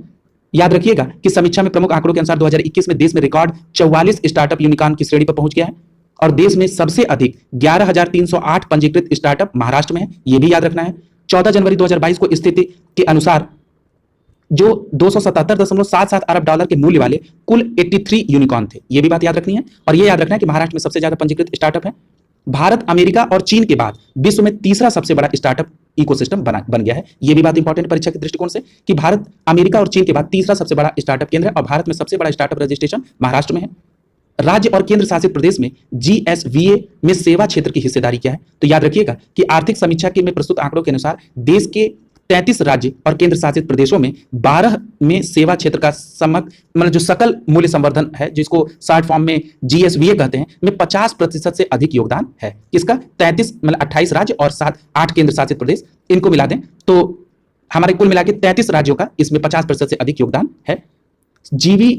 जीएसवीए में सेवा क्षेत्र में सर्वाधिक योगदान 74% के साथ चंडीगढ़ का है, जबकि सिक्किम के जीएसवीए क्षेत्र में सेवा क्षेत्र में सबसे कम 24.25 का योगदान है। इस बात को याद रखना है। ठीक है, यानी जीएसवीए में यानी सकल राज्य मूल्य वर्धन में सबसे नंबर 1 पे 74% के साथ चंडीगढ़ है और सबसे अंतिम पे सिक्किम है।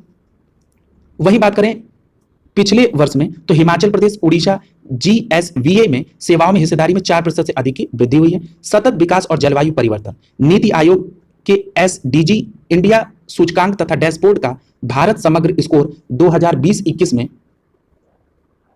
सुधरकर 66 हो गया है, जबकि 2019-20 में 60 था ये। ठीक है, क्या करा, एक बार और रिपीट कर दे रहे हैं। जो सतत विकास और जलवायु परिवर्तन के लिए जो नीति आयोग द्वारा एसडीजी इंडिया सूचकांक जारी किया जाता है, यानी एसडीजी का मतलब सस्टेनेबल डेवलपमेंट गोल का इंडिया सूचकांक नीति आयोग द्वारा जो जारी किया जाता है, उसमें जो भारत का समग्र स्कोर है वो 2020-21 में सुधरकर 66 हो गया है, जो पिछली बार 2019-20 में 60 था। ठीक है, और 18-19 में 57 था, वो याद नहीं रखना है, बस ये याद रखना है कि 19-20 में 60 था और 20-21 में सुधरकर 66 हो गया है।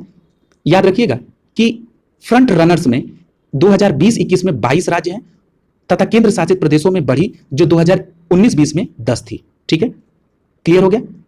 आगे देखिए, कह रहा है कि नीति आयोग द्वारा पूर्वोत्तर क्षेत्र में जो एसडीजी सूचकांक 2021-22 जारी किया गया, उसमें पूर्वोत्तर भारत में 64 जिले फ्रंट रनर्स में हैं और 39 जिले परफॉर्मेंस की श्रेणी में हैं। सबसे महत्वपूर्ण फैक्ट यह है कि भारत विश्व में 10वां सबसे बड़ा वन क्षेत्र वाला देश है। यह भी बात याद रखिएगा कि भारत विश्व में 10वां सबसे बड़ा वन क्षेत्र वाला है। 2010 से 2020 के दौरान वन क्षेत्र में वृद्धि के मामले में भारत 2020 में विश्व में तीसरे स्थान पर रहा। ठीक है, वृद्धि के मामले में। और याद रखिएगा कि 2020 में भारत के कुल भौगोलिक क्षेत्र में कवर करने के लिए वन 24% रहे, यानी कुल विश्व के वन क्षेत्र का 2% था। ठीक है, अब तो 2021 का नया आंकड़ा भी आ चुका है। याद रखिएगा कि 2021 में प्लास्टिक कचरा प्रबंधन 2021 की अधिसूचित किया गया, जिसका उद्देश्य है कि 2022 तक सिंगल यूज प्लास्टिक को समाप्त करना। यदि पेपर में यह पूछा जाए कि सिंगल यूज प्लास्टिक को समाप्त करने का लक्ष्य क्या है, तो आपका सही जवाब 2022 होना चाहिए। अब इस आर्थिक समीक्षा रिपोर्ट की जो महत्वपूर्ण बिंदु है उसको यहां दिया गया कि भारतीय अर्थव्यवस्था 2020-21 में 9.2% बढ़ने का अनुमान है, जबकि 2020-21 में 7.3% की गिरावट दर्ज की गई थी। एक बार और बता दे रहे हैं, भारतीय अर्थव्यवस्था का 2021-22 का अनुमान। अब आप इनमें से जो जिनका इकोनॉमिक्स में अच्छा या अर्थव्यवस्था में अच्छा नहीं होगा, वो सोच रहे होंगे कि बार बार 2021-22 का अनुमान क्यों लगाया जा रहा है, जबकि बजट 2022-23 प्रस्तुत कर दिया गया। 2021-22 का जो फाइनेंशियल ईयर है वो मार्च 2022 तक आता है, उसके पहले बजट प्रस्तुत हो जाता है। इसका मतलब है कि उसका पूर्व अनुमान यहां तक लगाया जाएगा। इसलिए कहा गया कि भारतीय अर्थव्यवस्था का जो 2021-22 के लिए अनुमान है वो 9.2 है, और जो 2020-21 में जो गिरावट थी वो 7.3 की थी। आगे देखिए, 2022-23 के लिए सकल घरेलू उत्पाद में जो वृद्धि दर है वो 8 से 8.5% अनुमानित है, जो वर्ष 2021-22 में 6.6% राजकोषीय घाटे के लक्ष्य के हासिल करना संभव है। ठीक है, यानी क्या कर रहा है कि 2021-22 में 6.6% राजकोषीय घाटा है का अनुमान है। ठीक है, आगे देखिए, इसके बारे में अभी हम लोगों ने पहले डिटेल चर्चा भी की है। केंद्र सरकार ने अप्रैल से नवंबर 2021 तक जो राजस्व प्राप्तियां हैं वो 67.2 वर्ष दर वर्ष वृद्धि हुई है, जबकि 2021-22 में अनुमान में 9.6% की वृद्धि की अपेक्षा थी। ठीक है, आगे देखिए, कोविड-19 के कारण केंद्र सरकार का जो ऋण 2019-20 में सकल घरेलू उत्पाद का 49.1% से बढ़कर 2020-21 में 59.3% हो गया, लेकिन अर्थव्यवस्था में सुधार के साथ ऋण में कमी की आने का अनुमान है। सेवा क्षेत्र में जीवीए 2021-22 में 8.2 बढ़ने की संभावना है। वहीं महामारी में सबसे कम प्रभावित कृषि क्षेत्र में पिछले वर्ष 3.6 की वृद्धि के बाद 2021-22 में 3.9 की वृद्धि होगी, इस बात का अनुमान है। कह रहा है कि औद्योगिक क्षेत्र में 11.8% की दर से बढ़ने का अनुमान है। वहीं पशुपालन, डेयरी और मत्स्य पालन लगातार उच्च विकास क्षेत्र के रूप में उभर रहा है, जो कृषि के क्षेत्र में समग्र विकास का प्रमुख चालक है। यानी कृषि के क्षेत्र में जो प्रमुख ग्रोथ हो रही है उसमें प्रमुख योगदान पशुपालन, डेयरी और मत्स्य पालन का है। विदेशी मुद्रा भंडार दिसंबर 2021 तक 633.6 अरब अमेरिकी डॉलर है। और इसके संदर्भ में एक बात और आपने पढ़ा था कि नवंबर 2021 में भारत अब चौथे स्थान पर विदेशी मुद्रा भंडार में पहुंच गया है। यानी पहले स्थान पर चीन, दूसरे पे जापान, स्विट्जरलैंड और भारत चौथे स्थान पर सबसे बड़ा विदेशी मुद्रा भंडार वाला देश है। ये बात यहाँ जरूर याद होनी चाहिए। सकल कर राजस्व में सालाना आधार पर अप्रैल-नवंबर 2021 में के दौरान 50% से अधिक वृद्धि दर्ज की गई। माइक्रो इकोनॉमिक स्टेबिलिटी इंडिकेटर में यह बात सुझाया गया कि अर्थव्यवस्था 2022-23 की चुनौतियों का सामना करने के लिए अच्छी तरीके से तैयार है। वहीं अगर भारतीय रेलवे की बात की जाए तो पूंजीगत व्यय 2009 से 14 तक के दौरान 45,980 करोड़ रुपए वार्षिक से बढ़कर 2021-22 में 2020-21 में 155,181 करोड़ रुपए हो गया। ये उतना इंपॉर्टेंट नहीं है इस फैक्ट पे। ये याद रखिएगा कि 2014 के स्तर की तुलना में 5 गुना बढ़ोतरी हो गई। ये फैक्ट इंपॉर्टेंट है, क्योंकि और बाकी फैक्ट इतना पेपर में याद रहना ये ज्यादा महत्वपूर्ण है। कम पढ़ें, सॉलिड पढ़ें।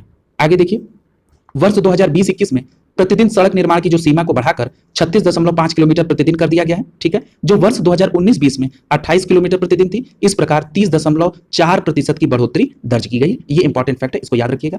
आज यहीं पर आर्थिक समीक्षा और बजट 2022-23 यहीं पर कंप्लीट हो गया। कल हम लोग आर्थिकी के नए टॉपिक को आगे बढ़ाएंगे और कल ये प्रयास रहेगा कि घटनासार की आर्थिकी को फिनिश कर दिया जाए। इस प्रकार हम लोग राष्ट्रीय, अंतर्राष्ट्रीय और आर्थिकी को पूर्ण रूप से कंप्लीट कर लेंगे और फिर हम लोग घटना चक्र की नई सीरीज आ चुकी है उसका भी डिटेल अध्ययन करेंगे। आप लोग पूरा विस्तृत अध्ययन कर लें।